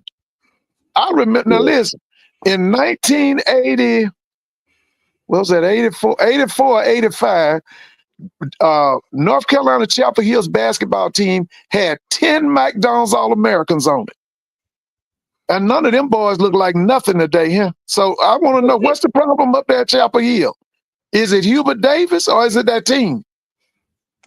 Yeah, it is. And let me preface this before I say this. Like, I used to be a big UNC Tar Heels fan up until maybe like 2012, and I just started focusing more attention on HBCUs. But I feel that, because I haven't watched a UNC game in years, but from what I can tell from the outside looking in, it's Hubert Davis. Like, he was a very safe hire. He was like I don't want to call him a derogatory name, but he's very, he's Hubert Davis. Yeah, he is. I've heard it. Yeah, out of all the. He said he was proud because his wife was a white woman and all that stuff. I heard it. Wait a minute. What about the Snow Bunny? No, he said he was proud that his wife was a white woman. Absolutely. Yeah. Hubert Davis. And that's why he's the head coach at Carolina. So, that's why they chose him, because he was very in the pocket, right? And you look at historically when it comes to UNC's basketball alumni, you got a whole litany of solid brothers who can coach and who are superstars, from Vince Carter and Jameson and et cetera. List goes on. But to me, they were too black. And that's the thing with these PWIs. Like, they'll let you play for them, but most of the time they feel like you're too black to coach for them. So, the issue is it's a culture issue.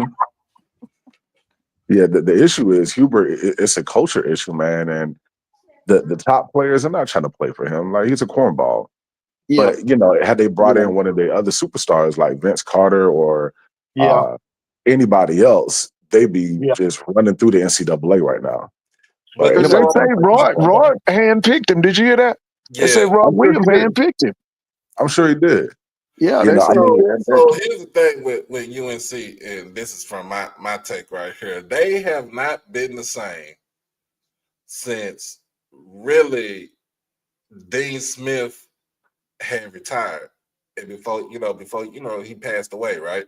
Right. So when Well, Dean Smith retired, he handed the reins to Bill Bill Guthrie. Bill Guthrie. Right. Guthrie. And Yeah. he held the reins on because they was winning, but they wasn't winning national titles. Right. So then Guthridge was he retired because he felt the game got ahead of him, and in the course of his age, he retired. They brought in another Carolina guy, Matt Doherty.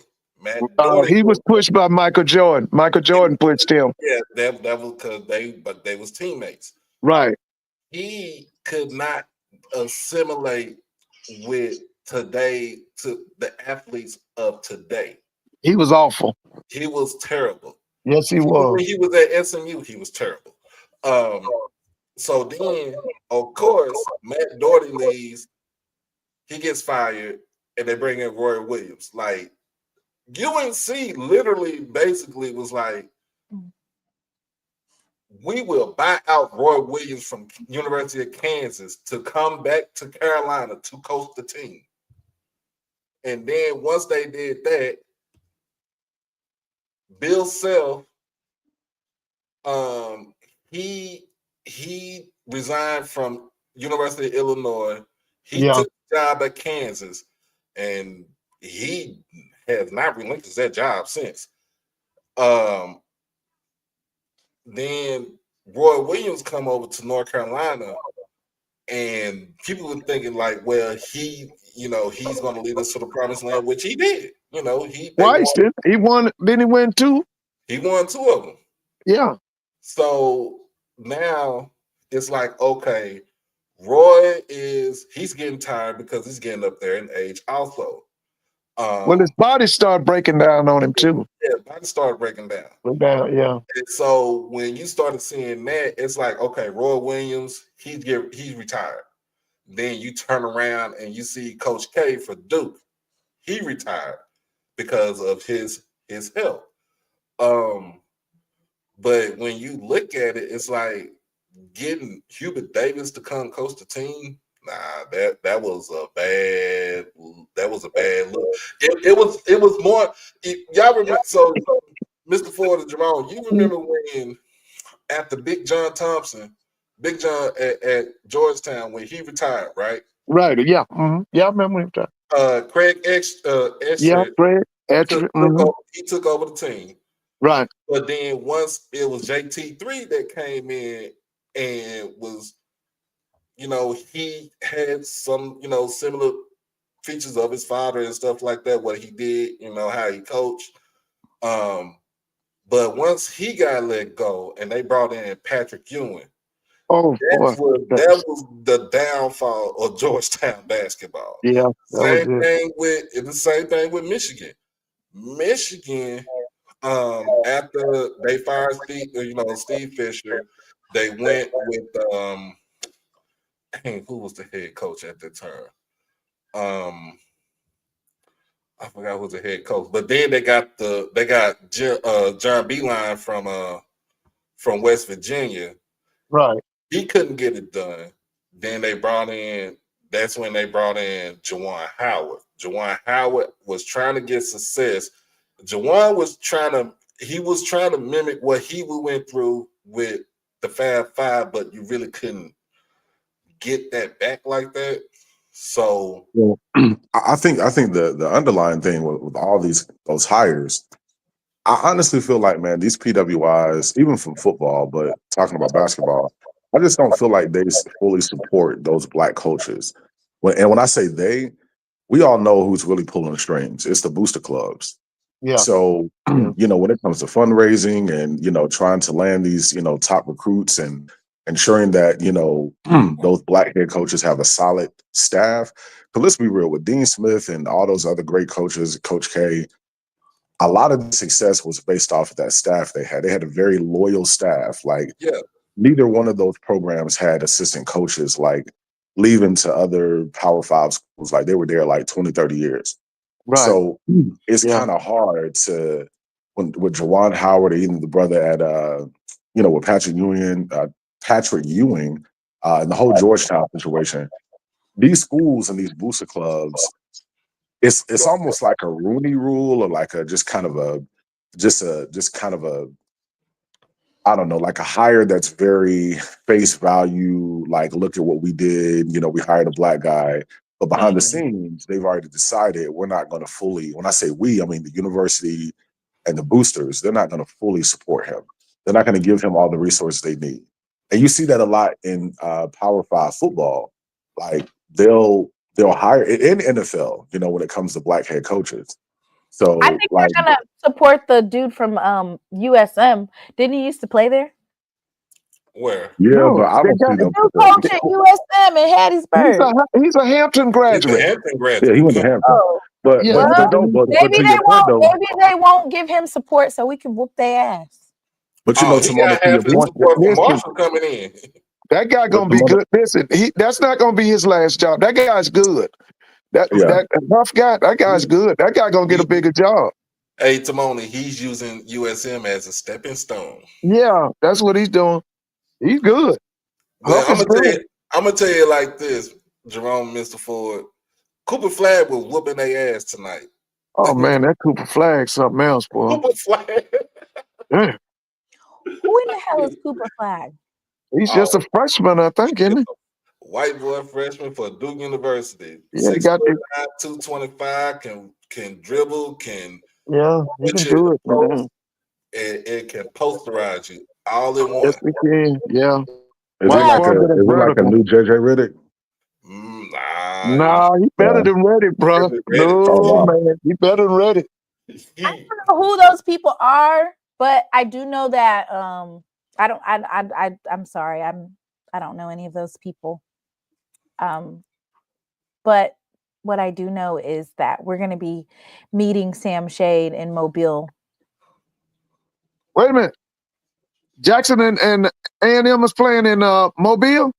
Yeah, so what it was that it makes sense on the financial side for both schools.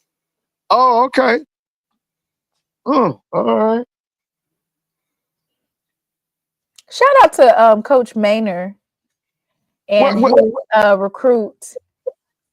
What is Maynor back in North Carolina? Where's Maynor? I don't know where he's at, but they said that his offensive tackle should go to first round. He did well. I watched him while I was home this week. Yeah, he did well. Blue said he thought it'd go to third day. He was getting abused early today in the Senior Bowl. Oh, he was. He was getting that. He was getting that work. I thought he only got 2 tackles off of him. No, it's not just the 2 tackles. It was the guy was doing. He did a bull rush move. He did a spin. He did an up and under. I was like, man, he was getting worked today. And I think you need to, for me, I would rather put him on the right side of the tackle instead of the left. And you could possibly move him in as a guard, right? Instead of, because listen, baby, if you're gonna be an offensive tackle, you got to be a real man. You got to be a real man, because like we always tell them, you can't throw the football if your tackles ain't right.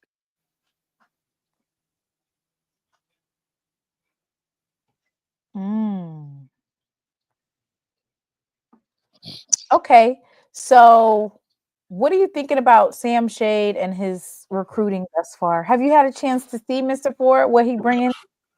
Yeah, I see a lot of his D2 team. Yeah, I thought, what's that guy's name that, I tell you all the time, Pops his hands. He did a little show on Sam Shade's recruits. Yeah, 2 or 3 of them came over from Miles, but he got some other kids too. Mm-hmm. Yeah, so I'm waiting to see, but Sam gonna put a program together. Y'all gonna see. He gonna put a program together now. He gonna go get some guys. Then they lose to Bama State 2 years in a row. What happened? Yeah, they lost 3 years in a row. Then. No, they beat Bama State. Remember? When? Oh, you talking about Miles? Okay. I'm thinking. I thought you meant Alabama A&M. I was gonna say. I thought Maine lost the last 3. Yeah, Miles won in 22. They lost the last 2, right? They lost the last 2. Okay. And it was close. Man, listen, that guy could coach, man. Y'all gonna see. That guy know what he doing, man. I seen that guy, but that dude got a good staff too. That guy got a good staff. You'll see. You gonna see. It's just a matter of him getting them players in there. I'm not Because missing them never could put a defense together. And that's what happens when you get them all offensive coaches. You know, his defense was never right. Mm. I don't know, Mr. Ford. You can say that about Chennisberry. He was coming in to take over college football. Hey, He was I finna. talked to Coach Barry. I don't know, Mr. Ford. I actually talked to Coach Barry on Thursday. Yeah, that was chapter 1, man. That was chapter 1. That was chapter 1. I told y'all now. Listen, Shit, know what he got to do. 2. What'd you say? Doc asked Chitters something the other day. Chitters could hurry up and duck that question, man. Chitters know he got embarrassed in that celebration ball. He know he got embarrassed. Listen, man. He talked to Doc, tried to rev him up. He didn't go for that bait. He knew better over there too. Yeah, man. Look, I'm he ain't checking the mail no more, huh? Yeah, man. He said just going 1-0, 1 game at a time. Yeah, that's what I'm saying. He know he just got to get big and more athletic, man. He got beat along the line of scrimmage on both lines. He got beat defensively and he got beat offensively. He got to get better on the line of scrimmage. And he got beat special teams too. Yeah, he sure did. He got beat special teams. He sure did. The first quarter, the second quarter, the third, and the fourth quarter, the halftime. Listen, I've watched that game 3 times. I'm quite sure he's watched it 10 times more than me. Because I've watched the game 3 times. Mr. Ford, Simona, let me tell you when they lost. They lost during that press conference. When Irv Mulligan got in that man's head, that's when they lost. I ain't never seen a bulldog beat a tiger. But listen, I'm gonna tell you, I don't think he's gonna run through the MEAC next year. I honestly feel like Norfolk it's Norfolk's, game to lose. It's their title to lose. I think Central will be competitive. Yeah, I do too. But I just don't see. Because I feel like Jackson State gave the MEAC the blueprint for South Carolina State, and he, from what I was told by my buddy Todd at Benedict. When Chennis was there, Chennis doesn't make adjustments, even when he was at Benedict. And if you remember that was a problem. That was a problem. If you remember that first round playoff game when Benedict played, I think it was some little school out of South Carolina. I think it was Catawba. Yeah. They got whooped. They didn't make any adjustments at all. And he just basically took that same game plan to South Carolina State. So I think the MEAC title is for Norfolk. I think they're gonna run through the conference. To be honest, you think that Mike Vick gonna take it in his first year? I really do. I really do. I just like to see what he's doing now. He's doing some hell of a recruiting now. Hey man, he working, baby. Mike Vick is working. He's kind of quiet. Yeah, but he working. He doing some stuff. Yeah, when I talked to Coach Barry, talked to Coach Eddie George too. Yeah. Is Eddie George, is he committed? Because I know there's a lot of stuff going on at Tennessee State, and I know he interviewed for that Chicago job. He is committed to Tennessee State. That was the Rooney interview. Jerome. Okay. Yeah, that was the Rooney interview. So we are, Coach TC's undefeated for get back games. Do you realize that, Mr. Ford? Oh yeah. In terms now what's the next big? Is Grambling the next big get back game? Who's the next big? Well, Alabama State's a get back game because they beat us on our homecoming. So even though we beat them on their turf, we want to beat them for homecoming. So we made them the homecoming school. Okay. Okay. And then Grambling. Grambling definitely is a get back, but he's actually undefeated for get back games. We beat South Carolina State twice after losing to them abysmally in the Celebration Bowl. Who else did we lose to? We lost to Alcorn. We beat them to sleep. Ooh, we beat them so bad. And then we did whoop up on FAMU. We beat them. That's all And we then need. hey, We need North Carolina Central. they want they y'all want ducking a us. revenge They to it. Y'all want a ducking revenge us. to it, man. Allegedly. Y'all allegedly. Y'all type allegedly in the chat. Y'all want a revenge to us. Allegedly, somebody tried to schedule that game and they ducked. Allegedly. Well, they got FAMU. They I think Yeah, aren't they going to don't they going to Tallahassee? I think so. Yeah, they got them. Yeah, they got Tallahassee. Yeah, they got Tallahassee. They got to go to Tallahassee. The first game of the season. Yeah. Now, Jerome, you going down to Tallahassee for the Jackson fam? You know, I've never been to Tallahassee. No, you never been to Tallahassee? Nah, I mean, from what I'm told, yeah, because what I'm told, most people when they go to Tallahassee, they fly into Jacksonville and just drive over. Yeah, because it's so expensive. But it'll probably be up in the air. I'm definitely going to Vegas, but I wouldn't mind seeing Jackson State, run the score on the Rattlers in Tallahassee. Yeah, that's gonna be. I think it's gonna be a biggie, man. I think it's gonna be a biggie. But here's the thing. So we played the Vegas Classic on the 25th of October, and then the next week we go to Tallahassee. November 1st. November 1st. Yeah, that's gonna be. Don't we have homecoming around that time too? In like a week before or 2 weeks before? Homecoming is on October the 11th this year. Okay, so that's 2 weeks before Vegas. Mm-hmm. Okay. Yeah, because our bye week is between Alabama State and so between homecoming and Vegas, there's a bye week. Okay. And between Tuskegee and Southern, there's a bye week. Well, and by the way, somebody put on here talking about I hate Southern. That's a lie. I just say y'all need offense coordinator. Man. Listen, when I was a student at Grambling, we loved going to Baton Rouge, Jackson, and Montgomery. Okay, last thing, I don't hate no Southern. That's a lie. I just say you need an AD and you need offense coordinator. That's all. They just wanted to hear you say it again, Mr. Ford. That's all. Oh no, I love Baton Rouge. They trying to get you going, Mr. Ford. They being missed. Get an offensive coordinator and get a athletic director.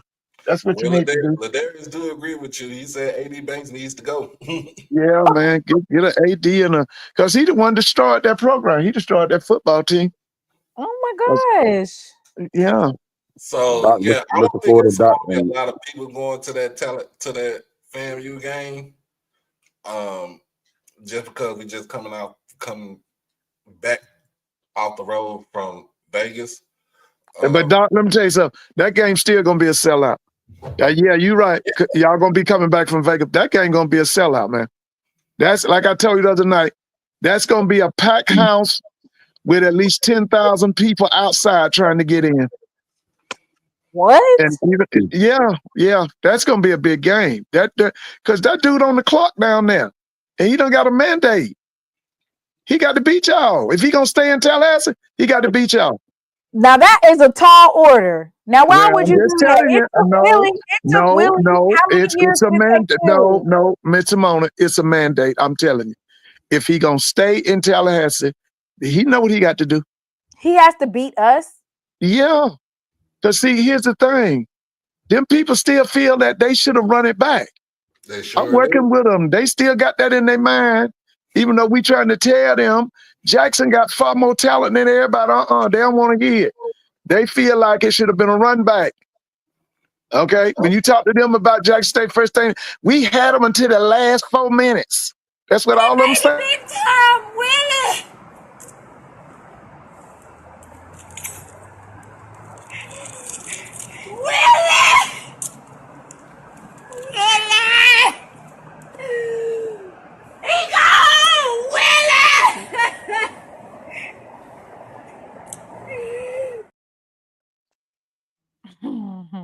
tell y'all, the way Jackson State schedule set up, I think I might need a summer job. That's a lot going on. Yeah, y'all got some big games, man. Y'all got some big games, baby. We got a lot going on. But yeah, we're going to have a big crowd in Vegas. Look, we're going to bring some fans everywhere we go because we're Jackson State. But, the school that's been ducking folk, from what I do know, is A&T. Now, don't let them folks be like, oh, our schedule's been set for years, man. Stop that. They ducking folk. Yeah. But do you blame them? Because they pathetic. I don't blame them. I don't blame them. Two games in the last 2 years, they need to duck folks. You don't want 2 games in 2 years. To see what South Carolina State did to A&T last year, if we would have played A&T, which I wish we could put them on the schedule, man, that'd be so ugly. What about what Central did to them? Oh, yeah, them too. And there's a couple other schools that, I mean, for them to struggle that first game with Winston-Salem State and then go into overtime, I already knew what their season would look like. Mr. Ford, I cannot believe that FAMU has this type of ultimatum that he has to win. Yes, they do. Listen, man, I'm trying to tell you. They need to be worried about value. It took Willie some time. But they ain't giving this guy no time, man. They ain't giving this guy no time. But Willie was already before he even got to FAMU, he was already at Prairie View, and he coached that team to, he had coached it to a winning season, a couple of winning seasons. And at the first time when they got to FAMU, that's what they was looking for. You got to remember the love that they have for Willie Simmons. They don't have that for Cozy. They ain't got that kind of love for him. Willie Simmons was raised up on FAMU's campus. He's from Quincy. That's what, 10 miles, 15 miles from Tallahassee? About 15. Yeah, that's what I'm saying. It was his mom and them. I think, a bunch of people in his family were FAMU graduates. It was like they brought back, one of their own. But it took Willie a minute before he beat us, before he beat Jackson. He didn't do it when he was at Prairie View. Yeah, because John Hendricks beat him, didn't he? Yeah. No, Hendricks beat Dooley. Wait a minute. I'm talking about, I thought Hendricks won a game in Bragg. We did. That was 2018. Okay. I'm thinking you were talking about he was at Peak. Yeah, okay, I'm sure. Yeah, he beat him down there. Let me ask you, for that Mobile game, is that a $450 payout? That's what I was told. You don't know? What's that? That Mobile game? I do not know the payout for that one. Okay. I know that they were saying that basically Alabama A&M does not travel in terms of coming to Jackson, and so it wouldn't make sense, and vice versa as far as us going to Huntsville. It wouldn't be a good return on investment. That's what it's saying.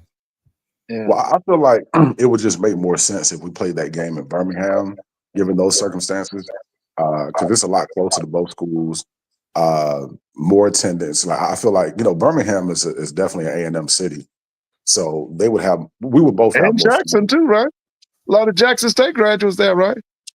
Yeah, a lot of JSU grads there, and in Huntsville and Montgomery. Yeah, right. I thought Jackson would be. Birmingham would be a better spot. Yeah. Listen, y'all have a good night. I got to turn it in. All right, Ms. Ford. Okay, have a great one now. You too. Birmingham, Alabama. I can't believe he said that FAMU said that he got to win this year. It's win or get fired. That's insane. And then who they gonna get next up? Huh? Who they gonna have next up in line? That's my whole thing.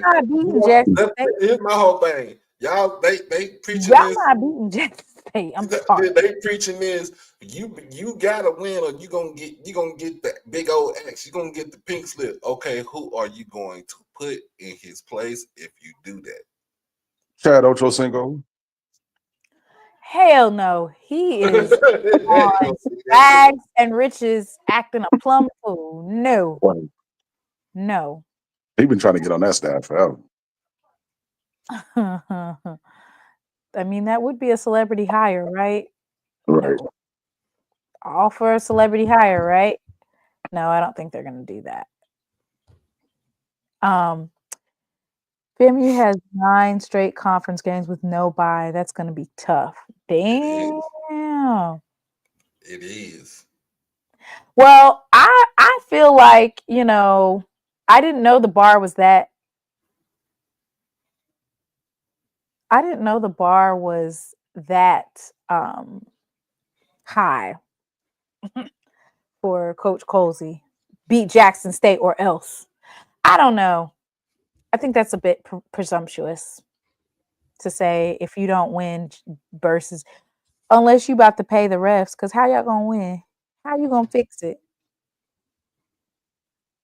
How you The gonna real fix question. The real question: can FAMU beat Valley next year? Ooh, right. Forget Jackson State. Can you beat Valley?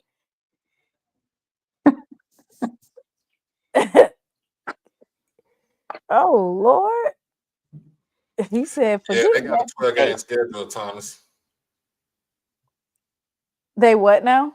FAMU has a 12-game schedule. Oh, really? Yep.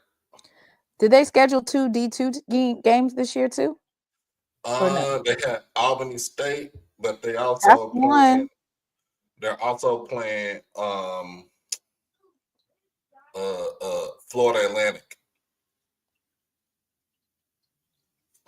So that's similar to a USM then, right? Right. Yeah, it's a G5. Okay. So I got their schedule. I got the schedule right here. I'm about to. We ain't even finished our schedule. I mean, for me, it was just the fact that you thought that you were going to be able to beat us. That's my main concern. Not really anything else other than it's going to be hard to say that you would beat us. We ain't even finished our own schedule. We got to play Valley. We got to play Valley. T-Buck on the new turf. We haven't had a chance to play on that new turf. Welcome to Jacktown. Welcome to Itty Bina, Mississippi. Welcome to Jacktown. Dang, why are you doing it like that? It'll be interesting to see T-Buck. Next is Bethune-Cookman. Welcome to Juice City. The last time that Bethune was at Jackson State, they almost whooped us. Almost. Because we didn't have our special teams. So this is kind of like a get back game too. Huh? And then Irv ran for 160 yards in that game too. In which game? That Bethune game 2 years ago. Couldn't ask for better bye weeks. Our bye weeks are scheduled right before SWAC play and before Graham and FAMU. Wait, is it before FAMU? Remember, no. Yeah, in between. It's in between the homecoming. What's in between homecoming? The bye week. The first one. The first one's after Tuskegee. The second one is before homecoming. Or no, after homecoming. After homecoming. Do you think folks are going to both? Jerome, you think folks are going to go to both? Or is it going to be a situation where you got the folks that are going to go to homecoming and then you got the folks that are going to go to Vegas? Yeah, I think, folks are going to have to pick. Even though it's a 2-week spread, that's a lot. So unless you already had your stuff paid for, how you going to take your time off your PTO? You over there, dang, you gone for how many weekends you trying to get off?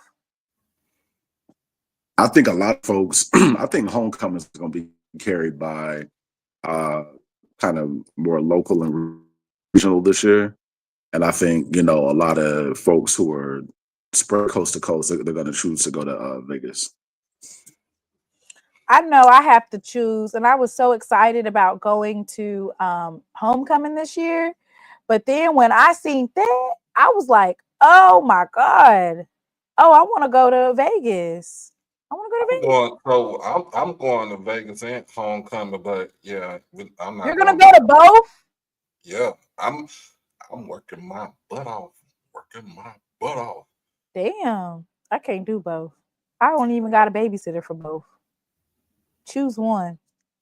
No, I'm not going to And both. see, for me, it's not even a money aspect for me. It's just more so like I know I'm gonna be wore out. Like both of them games, I'm gonna be wore out. So I ain't even trying to set myself up like that.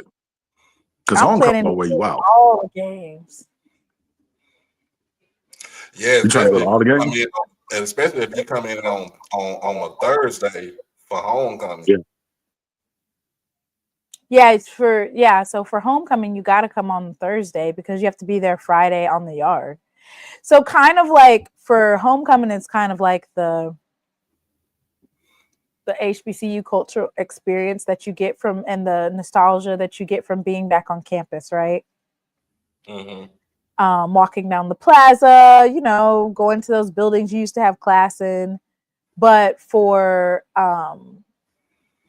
Vegas, it's just a different vibe. Like all these HBCU alums, I've seen so many folks that are not Jackson State that was like, "Oh yeah, I'm gonna be in Vegas." It's like, okay, pull up then. And just just to think about it, when you go to Vegas, like we was all talking about it the other day, you really don't have to have no vehicle. You don't have to rent no vehicle and stuff like that because everything is right there on the strip.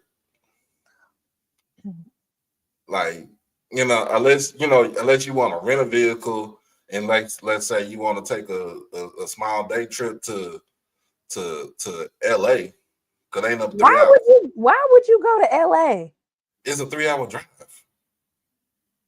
Yeah, when we went to Vegas in 2016, there were a lot of alums like that next day that drove out to LA.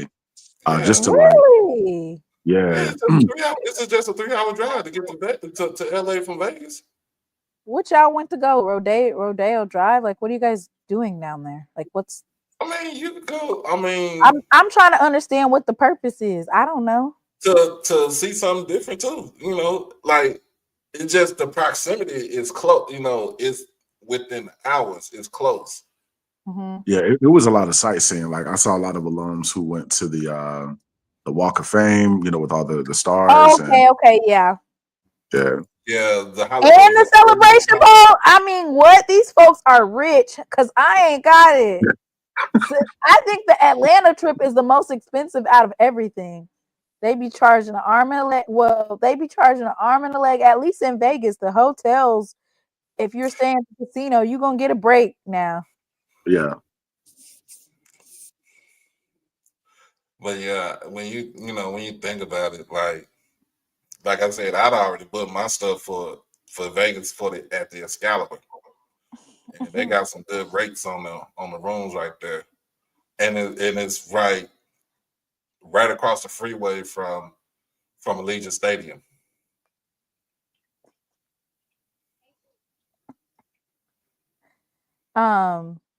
Don't bank on the Celebration Bowl trip. Ooh, somebody is talking smack, and I know it's not sudden. They ain't even gonna make it out their division. They better worry about this school in Southeast Texas. Okay, and then we know we're gonna face Alcorn.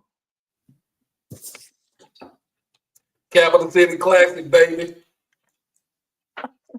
Oh, we're gonna beat their ass.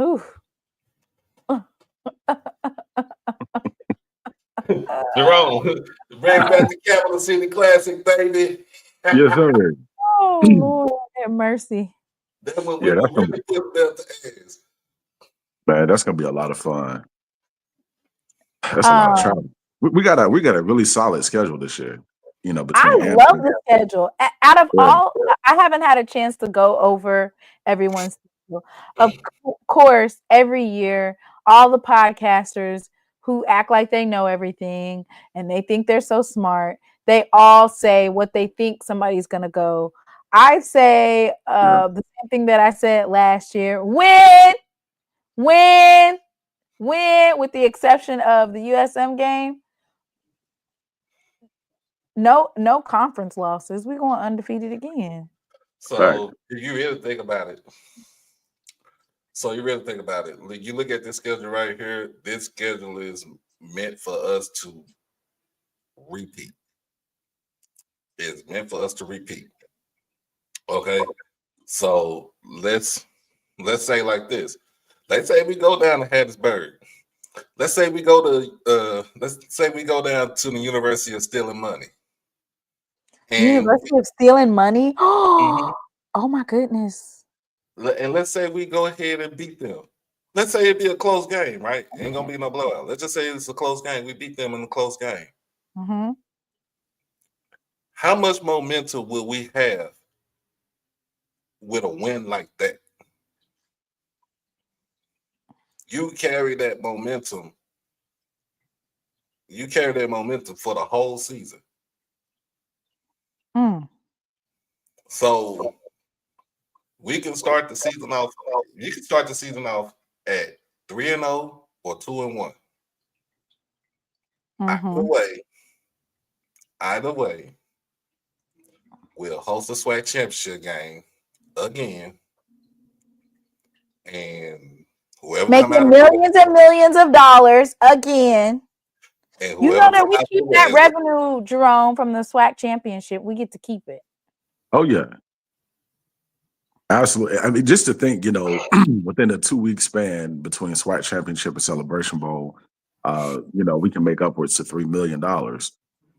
That's really good. So here's my thing, and it's a question that needs to be answered. Are we getting the 105 scholarships this year? If the settlement is approved in March, are we going to opt into 105 scholarships? And what does that mean for the USM game? I think that's what A.D. Robinson was talking about. Because if we opt into the 105 scholarships, I think we're going to beat USM. I'm sorry. Yeah, I think that's what A.D. Robinson was talking about on this past Wednesday. He did say. Yeah, I'm saying, but is it going to be for 2026 or is it going to be for 2025? It's in the fall. Probably 2025. Because if it's for the fall, then that means that they would have to recruit an extra 20 players. Well, they've been out there recruiting. They've been out there. You're on mute.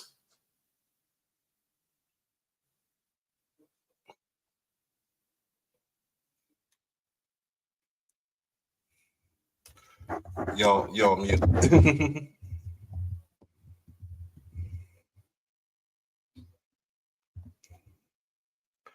But yeah, the AD said yes, so I think that would be good. We're talking about a whole completely different game. I know that he's done for 2025, but if they say, hey, we're going to opt in, you get an extra 20 players. So scholarship players. So he'll probably have a walk-on with the walk-on, where they try out.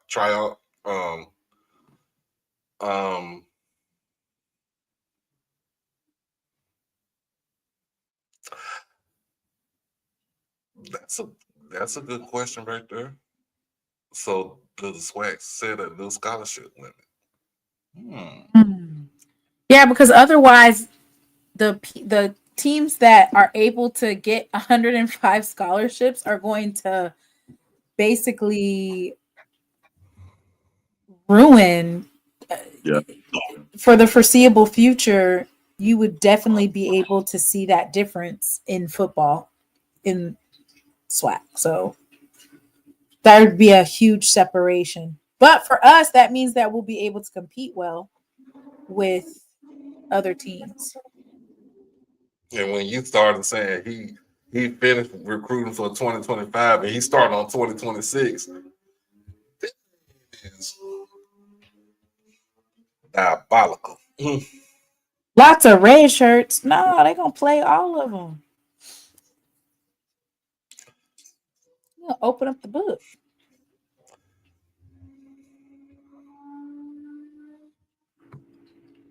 Valley might only got like 40 scholarships. Lord. Yeah, that's the thing. I thought they I was had thinking. got the full 63 underway. That's why I thought. I mean, T Buckley might know somebody that knows somebody that knows somebody, and he might get him up to 70 scholarships. Yes, he's from Charlotte. Really? What's his name? Yeah, you have another student. His name is Lockhart. He's from Myers Park. Nice. Let me go check that out. Yes, So, of course, Jerome is president of the JSU National Alumni Association Charlotte Metro chapter. So, the new quarterback that committed today is from Charlotte, North Carolina. Nice. I'm gonna definitely hit him up. Yeah, he's Myers Park. I was like, okay, look at. Well, I think it was Rob Kirk, our quarterback's coach, but I was like, okay, not you getting all up in North Carolina Central A&T's backyard. Basically in the MEAC and the CIAA backyard. Yeah. Come on over here, son. Come over here to the winning side. And look at you, your first year, you get to go to Vegas. I'm sorry, I feel like the Vegas trip is definitely going to be a huge calling card for folks. Like, oh, okay, we're going where? Our first year, you get to go to Vegas. See, that's a good recruiting tool right there too. And you get to go play in the Raiders Stadium where the Super Bowl just was. Not even just for them though, for the Boom too, right? Jerome. Mm-hmm. Oh yeah. Like, you get to go traveling. Valley never funded the full 63 scholarships. Damn. That's something that's the first time I heard that right there. Then they don't make the travel roster. Who don't make the travel? A&T going to start blaming TC for losing every game in the CAA with him taking the in-state recruits. Hey, favor ain't fair. I'll say that. I just want to see what A&T gonna do in Coach Gibbs' first year. In the words of Mr. Ford, they need to take their ass back to the net.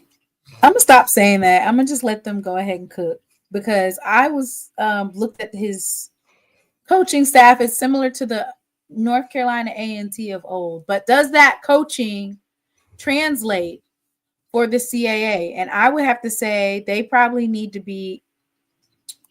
I'm not in their finances, but they're definitely going to need to opt into the 105 scholarships and get full. They need a full roster and then some. I think Delaware is leaving out this year. Because if you think about it, if you're not able to compete with, if the CAA, like the majority of those teams opt in and they get more scholarships, you're not going to be able to win for the foreseeable future. How are you going to win? You're not. Uh-oh. Miss Venice said, you always talking mess. Miss Venice, I ain't talking mess. Just asking how y'all gonna fix it. She talking about blue. Oh, I'm trying to figure out how y'all gonna fix it. It's a valid question. She said, don't be talking about A&T. Ooh, it says CAA already said they're not setting any scholarship limits, so they can already go up to 105 next season. Ooh. North Carolina A&T, what y'all about to do?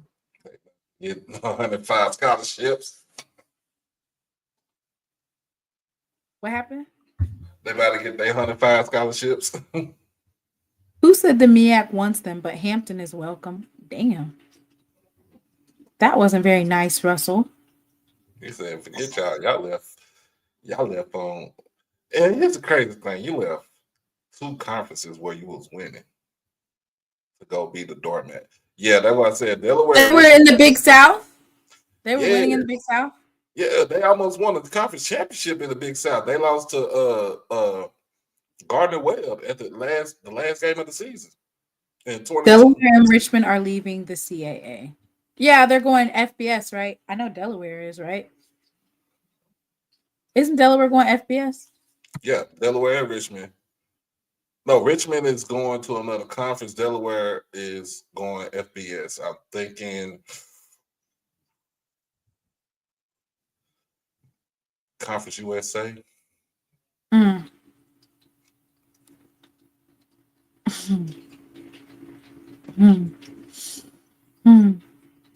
All right. So I think for us, I've got us going. You said we have 11 games this year? So we got 11 games this year, and then if you include the SWAC championship game, that's 12. And then if Celebration Bowl is 13. So we're gonna go 12-1. Yeah, I'd say give or take. So we can't drop none of them. We can't drop none of those SWAC games this year. So we cannot have no such room for error. What do you mean by that? Meaning that the game where we lost to Grambling last year, we can't have that happen again this season. That, even though that was a non-conference game, still a SWAC component. Can't have that. You got to win. You got to dominate. Right. So that's what I'm saying. So our first two SWAC games, Southern, even though last season was not a conference game, it is now, so it counts. We ain't lost to Southern in decades. Lord, we ain't lost to Southern in 6 games. We have a 6 game. We beat them 6 games. I know. I'm being facetious. I was about to say.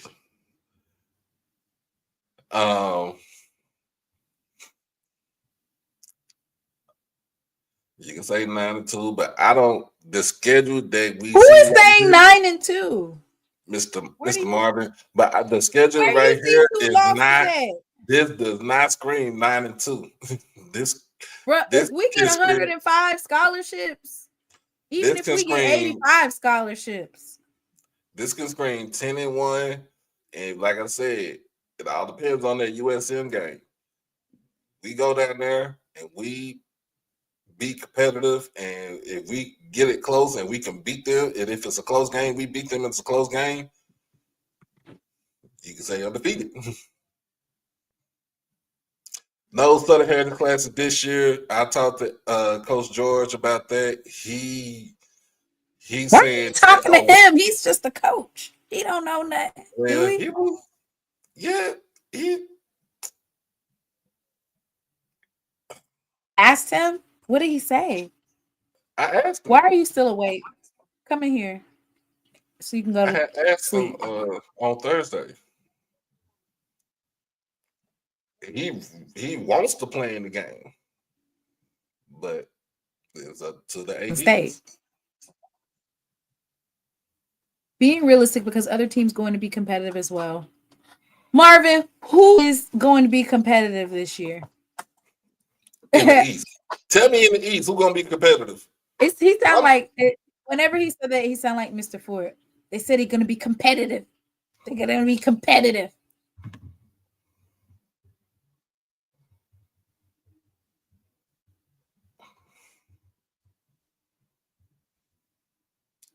I'm looking at FAMU schedule. Their schedule is not easy. What hard games do they have? Florida Atlantic and who else? They got Florida Atlantic. Albany State always plays them tough every time they play each other. Isn't Albany State a D2 team? Yep. That shouldn't even be a question. And it's coached by a FAMU alum in Quinn Gray.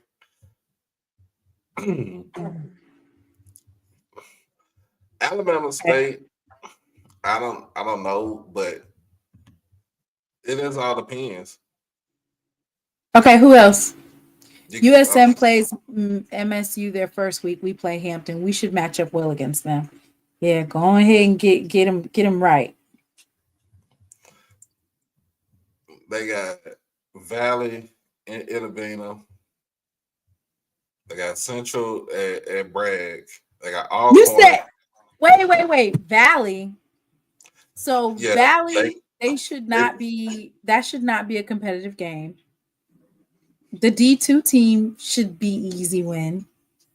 But North Carolina Central, didn't they lose like 3 or 4 coaches in the last 60 days? Couple of weeks. Yeah, but we still talk about Trey Oliver.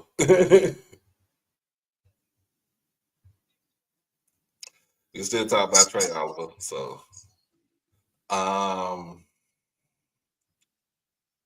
Alcorn, it's their homecoming.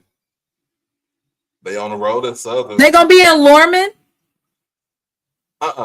No. Alcorn is FAMU's homecoming. That's kind so that'd be at Bragg. That's kind of bold. Yeah. That's and then they turn around and go on the road to Baton Rouge to play Southern. Like FAMU ain't got. I'm looking at that is not a hard schedule. I'm trying to figure out what game is hard. But here's the thing, though. When they said so, the first 3 games: Howard, FAU, Albany State. They have a bye week on the 20th of September. From the 27th all the way to November the 22nd, they have no break. Bam, you said Alcorn don't got a QB, so they not worried. Do Fam, you got a QB? I haven't heard too much about that QB. I don't know. I don't know. I was listening to you. I didn't hear nothing hard about their schedule. Southern is a trap game, and Southern has they play Jackson State the next. Then they got Jackson the next week. Southern has not beat FAMU in a month of Sundays. I don't know what it is about that y'all can't get over that hump. They'll beat Pine Bluff, and depending on how the team for A&M looks, that might be a tough one.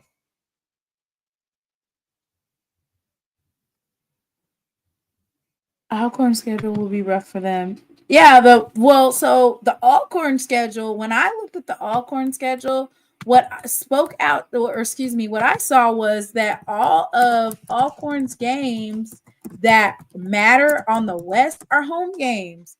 So I'm not sure why it's such a big deal, because I thought that the games that mattered on their schedule were home games. So you talking about Alcorn?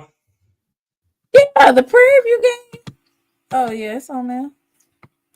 So yeah, Alcorn, they on the road for the first 3 weeks. And then they don't have after that 20th, they don't have a break after that either. So they'll beat Pine Bluff. Let's go. Let's look at it. They'll be Pine Bluff. What about their schedule is hard? Okay, so yeah, the first 3 games. The first 3 games.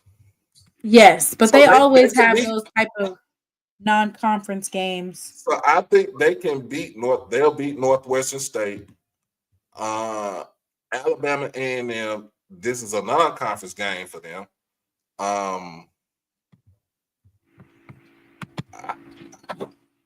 I don't know. It all depends on what team Sam Shea gets. What his team going. Prairie View is a home game. It's a home game, but Prairie View can knock them off. Lincoln, California is a home game. We don't count them. That's an easy game. UAPB is an easy game. Valley comes to Lorman. That's an easy game. Southern comes to Alcorn. That's an easy game. Grambling comes to. They beat them last year. Who, with Southern? less. Southern No, Grambling. Oh, Grambling. Yeah, they did. But I was saying, you saying Southern, that's an easy game. No, Southern beat them last year. No, I'm talking about Grambling. Oh. Depends on what Mickey got coming in. And then I think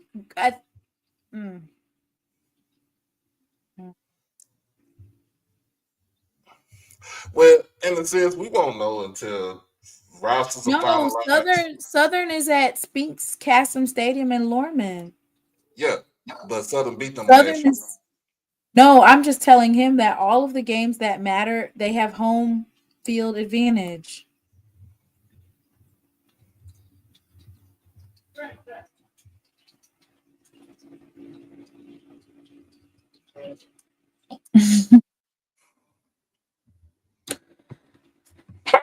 Fix it. What does Southern have to say about this? Have they released their schedule yet? Yeah, their schedule's already been. Their schedule got released last week. MEAC SWAC Challenge. Ooh, Central. North Carolina Central. Delta Devils in Itabena. Alabama State in Mumford. Fresno State in Fresno, California. Dang. Yeah, that's a Mountain West team. So I think me and Ken, we talked about this earlier tonight. Like we was talking about Southern schedule. So Southern can actually start out the season. Let's say they can start the season out 2-1 before they get to Fresno. So they'll have to fly all the way to San Joaquin Valley to play Fresno State, which I don't know how much, you don't know how much payout is, but it'll be belt to ass that this is an upper G5 school right here. But Southern might get 105 scholarships too. Yep, but now I get the Fresno State team. And then Southern, we have a win streak in the MEAC SWAC Challenge. Can y'all please act accordingly? Please. Please, can y'all act accordingly? We not out here winning for nothing. They have a week off before they play us, but let me see. Let me make sure. Tell them, like, y'all better put y'all head on the swivel. What we doing over here now?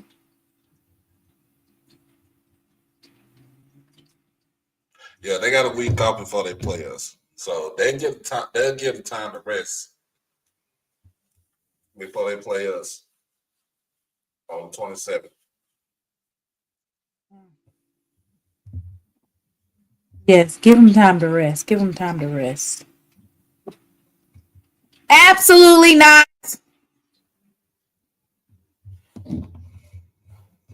Be there. No. Sorry.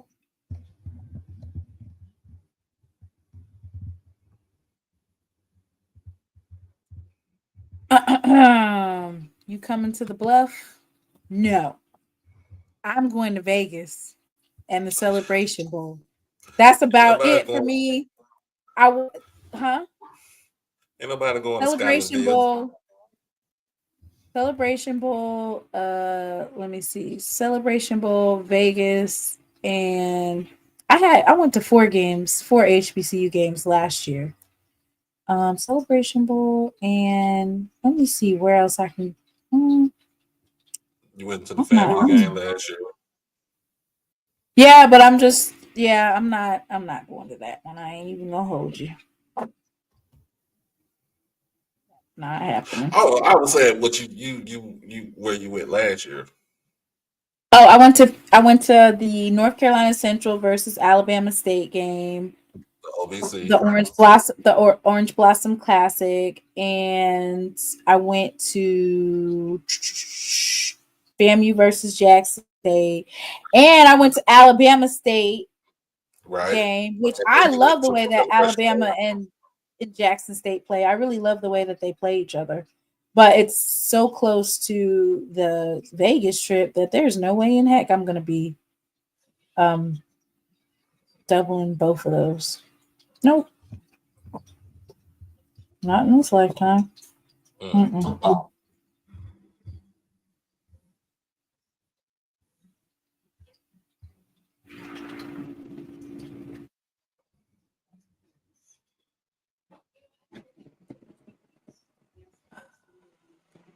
Who wants to go to hot ass Mumford? Wait a minute. What about what's wrong with Mumford? I want us to go to the Memphis with the right money, but I really want that one back. You said Quinn Gill, AD finna shine in Dallas. What you talking about, bro? AD Finn shine in Dallas. Mm-hmm. Dang, he keeps on saying we not nobody. We're the HBCU national champs. Now put that in your pipe and smoke it. Go to South Carolina State versus North Carolina Central in North Carolina. No. I want to say it's in Durham, ain't it? What? The South Carolina State versus North Carolina Central. Ain't it in Durham this year? Had it on Halloween. I took my son trick or treating. They had it on Thursday. I'm sorry. I just look at my ESPN app. Anthony Davis traded to Dallas for Luka. Why? All your teams suck, Doc. The Cowboys suck. The Dallas Mavericks suck. Everybody. Hold on now, because your Charlotte Hornets suck too. So Charlotte Hornets is not my team. When have you ever heard me talk about that? Who's your team?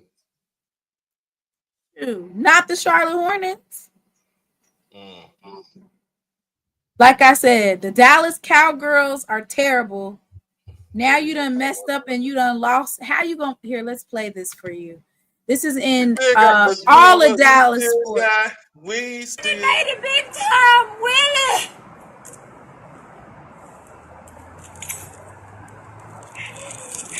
Hold on.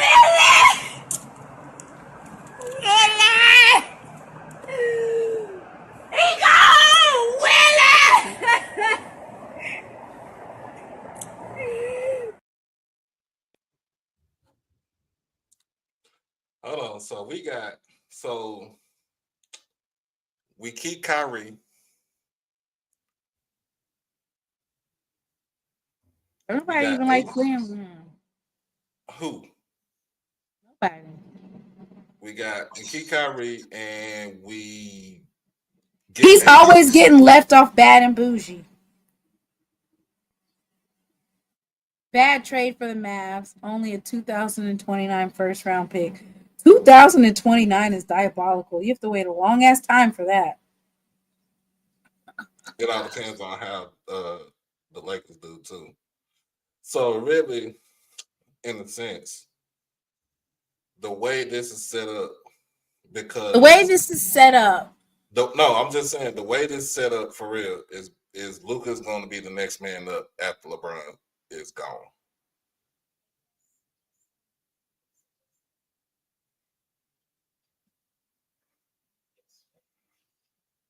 How you gonna fix it? It's a 3-team trade, so they haven't. I know the Dallas Morning News is acting a fool right now.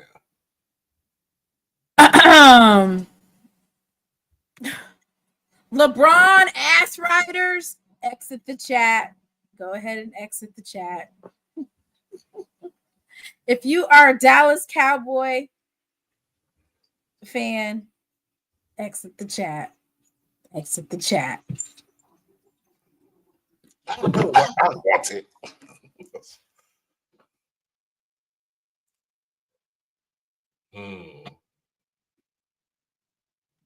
Damn, all that oil money, Cowboys couldn't buy them a championship by now. Good Lord. They don't got nothing to do with it. How long has it been? Since like what, 96? 95, 96? Which one was it? Which one? 95? We ain't been to the Super Bowl since 1995.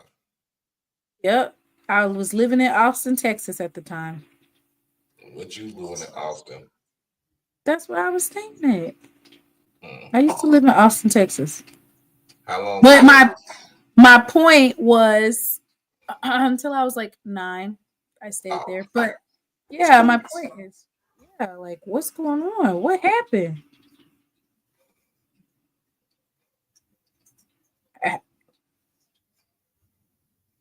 It's all bad.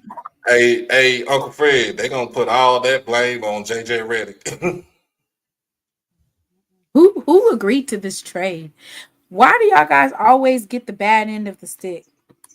It's not us getting the bad end of the stick.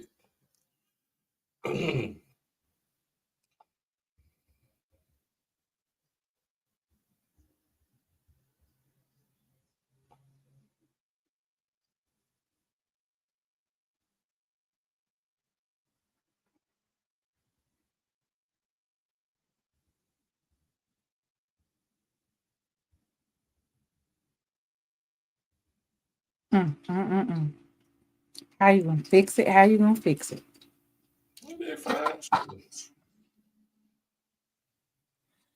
The NBA isn't even worth watching anymore. Dang. You only watching around playoff time. All right, well, it's time to go to bed. Y'all ain't hitting on nothing. You done lost your team. I ain't lose my team. As long as Jackson State wins, okay? As long as lose my team. Jackson State. Let me give out this public service announcement. The Sonic Boom of the South will be performing at the Crew of Zulu in New Orleans, Louisiana. Darius, ask your cousin if we can get some food catered. Hey. Anyway, what was I gonna say? Oh yeah. We're taking donations. So please, this is the Jackson State University National Alumni Association. Let me make sure that I pronounce it correctly. I want to say it's Metro. Let me see.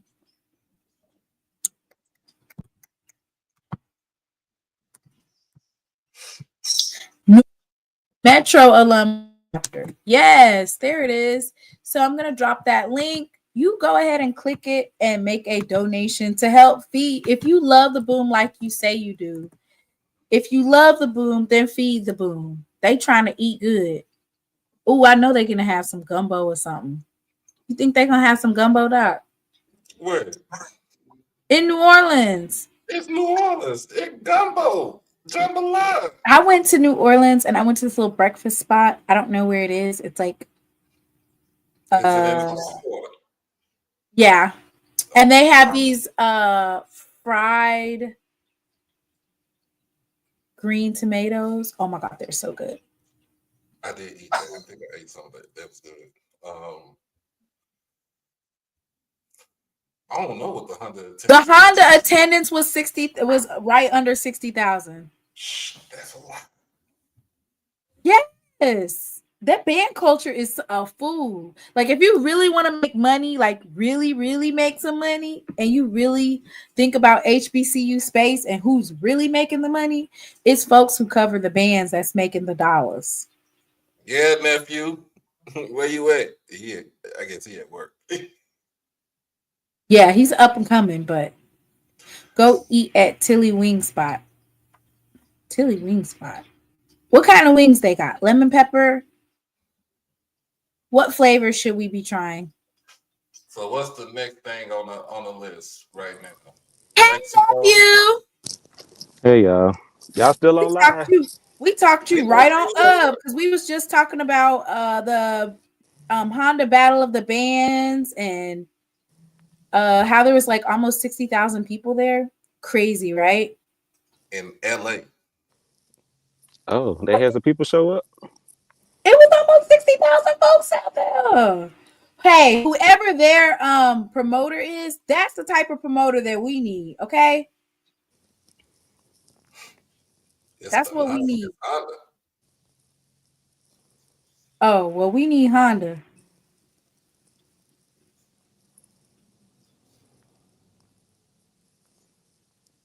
On the line.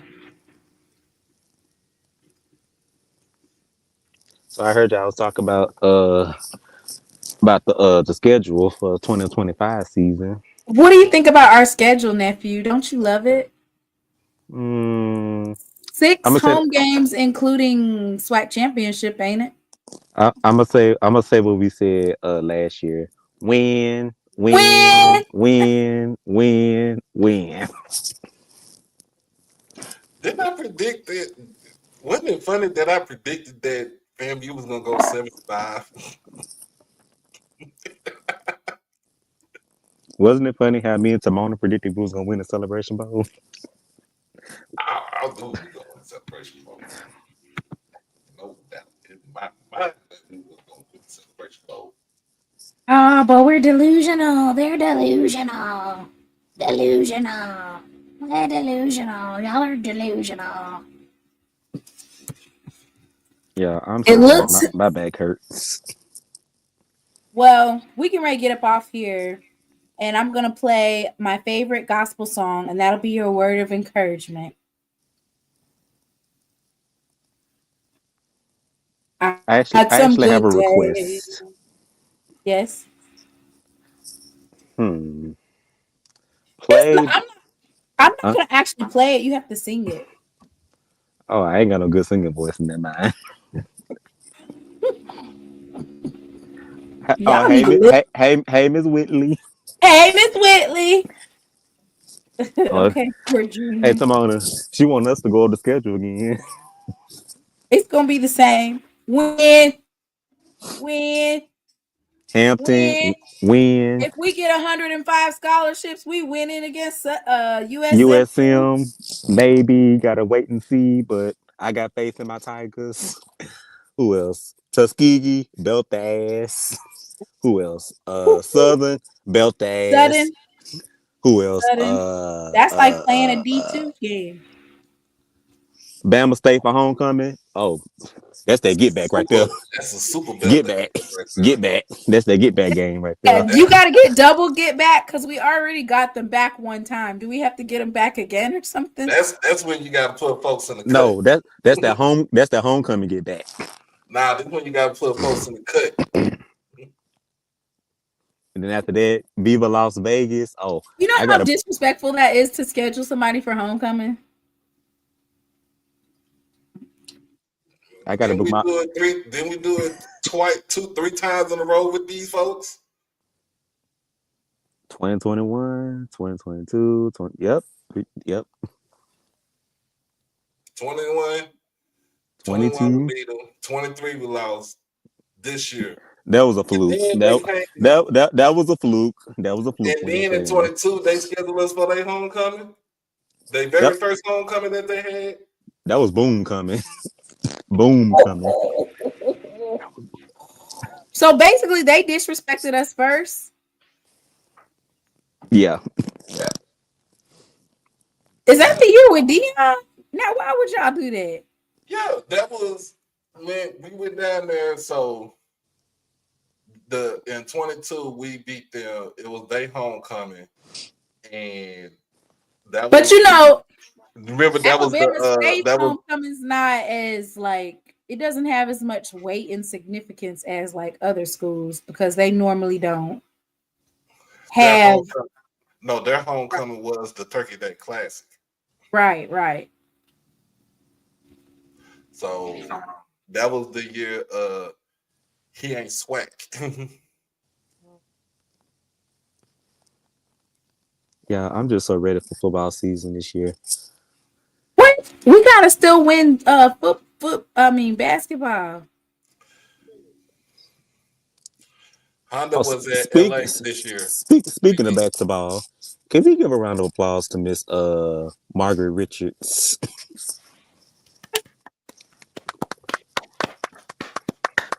Jay, why do we need to be giving her a round of applause?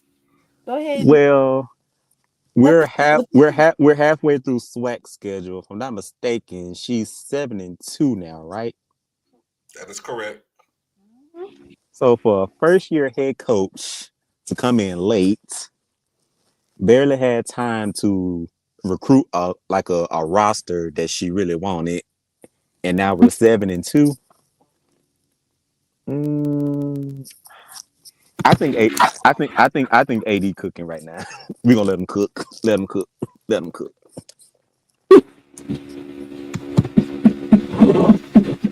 Yeah, well, you look at that. It was she has exceeded her expectations because because remember the standard is the standard. Where the rings reside. Where the rings reside. So you is messy. You is messy. The standard is the standard, but at the same time, look, they placed us like fifth, like sixth in the conference. They did the same. They did the same thing for football. Look what happened. They did the same thing for football. They disrespected us. They even disrespected us in men's basketball, even with the schedule that Mo had put out. The first 13 games he put out, and look what he got with a. Can you say almost a brand new team? Yeah. Yep. Now, what's our SWAC standing right now on the men's side? Men's side, we are 6-2. Oh, so same thing with the men. I mean, with the women. Okay. Yeah. We cooking. We cooking right now. With some hot grease. We cooking. Cooking.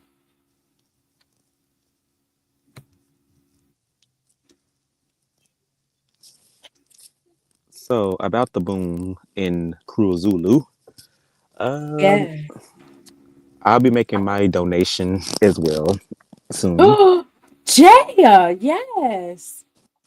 Courtesy of JTV Media LLC. I'm just playing. But no, I will be donating. I ain't got no LLC yet. Let's get it. I'm where we were just talking about how the real money is in folks that cover the band. I just posted like only 60-second snippets of the band and I got like 200 followers. Oh wow. I know. Oh, speaking of subscribers, I just crossed 1150. That's good. Keep it going. You post every day? No, not every day. Sometimes you just gotta clip them ones that you already. Just clip the ones that you already got. Just clip it for 60 seconds and post it. Is it for the shorts? Yep, every single day, so you can get in the algorithm. Get ready for my baby girl's birthday in a couple of weeks. I got to get to the house because I am exhausted. These people don't work me silly, and I'm just tired.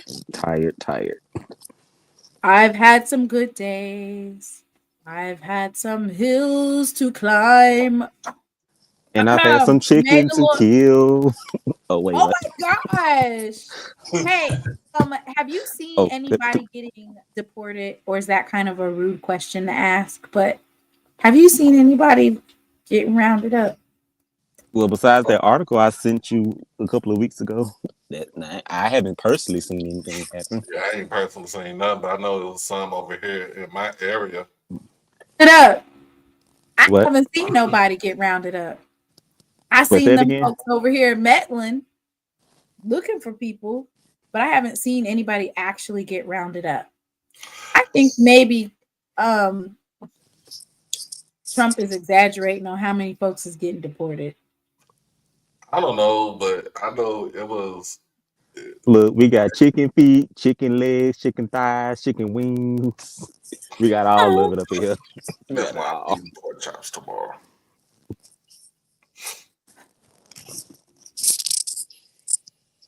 But I think it was some folks over here where I don't know where like where I stay at, but I know it was here in Irving that they had some people that they rounded up some folks. They live in Dallas, I think Grand Prairie, Richardson. Anybody actually seen people getting rounded Yeah, up? I haven't seen nobody. That's physically seen them yeah, I be haven't seen removed. nobody. Hey, I don't come know. on now. But the ones that really the ones that really is gonna be with him, that's with him like that, they'll probably call that number and try to get paid. You don't get. Oh, excuse me. You don't get paid. No, you do not. Yes, you do. They are not paying them folks. They are not paying. Here in Texas, they are. Well, there must be some weak feet then. They putting chicken feet. Who's eating chicken feet? SU putting the chicken feet on JSU. Oh, he's talking about some voodoo stuff, Jay. Did you hear? He said chicken feet on us. Well, we got returned back to sender, obviously, because you claimed you was doing it this season and y'all got your ass whooped twice. So whoever it was that was using the chicken feet, they need to give you y'all money back. Right. That was knockoff. Knockoff. Get your money back. He told us that last year. He said that they was going to get some folks on us. You need to get a refund. That was terrible. That shit did not work. Look, try the chicken head next time. Oh my God. I'm gone after that. We got a new voodoo lady from the transfer portal. Oh Lord. Return back to sender. Return back to sender. Oh wait, hold on, wait a minute, Whitley. What's that? Oh my God. Okay. Okay. Time to go. May the Lord watch. May the Lord watch between me and thee. Between me and thee. While we're absent. While we are absent. One from another. One from another. Amen. I've had some good days. Had some hills to climb. How you pronounce? What's that? Is that Obia? Abaya? Why how you pronounce it? You trying to pronounce it? I'm trying to say how y'all pronounce it. Wait a minute. Oh, they said it's communion. Go drink the. I know it was the blood. I know it was the blood. Oh, I still got my wine left over from the last game. For me, one day when I was lost, he died upon the cross. Y'all over here talking about voodoo and stuff, and I know it was the blood for me.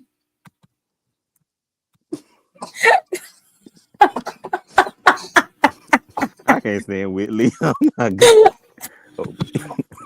Obia. Don't be saying it too many times. Let me go ahead and play it. Good night, y'all. Good night. I've had some good days and some sleepless nights.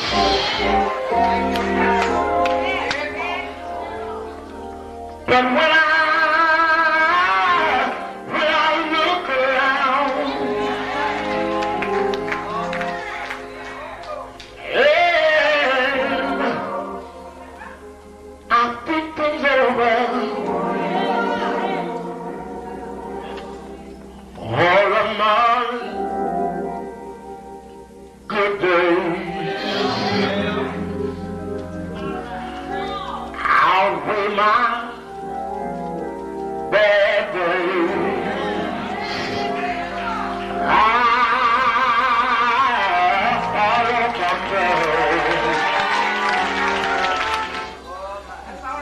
The clouds hang low.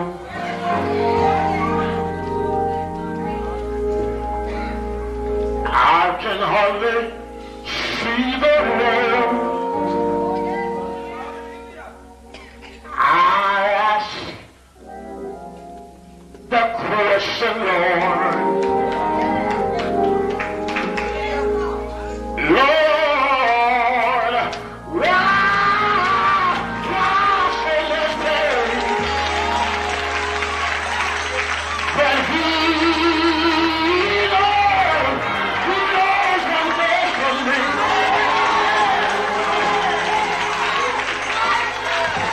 Although my weary eyes, they can't see,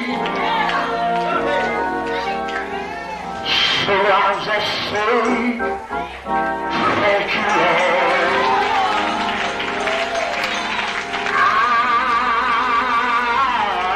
I won't complain.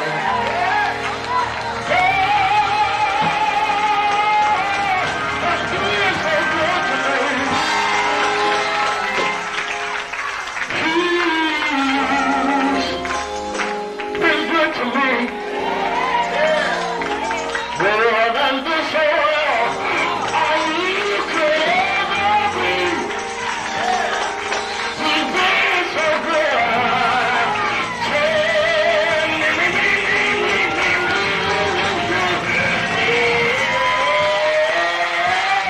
But He knows one thing for me.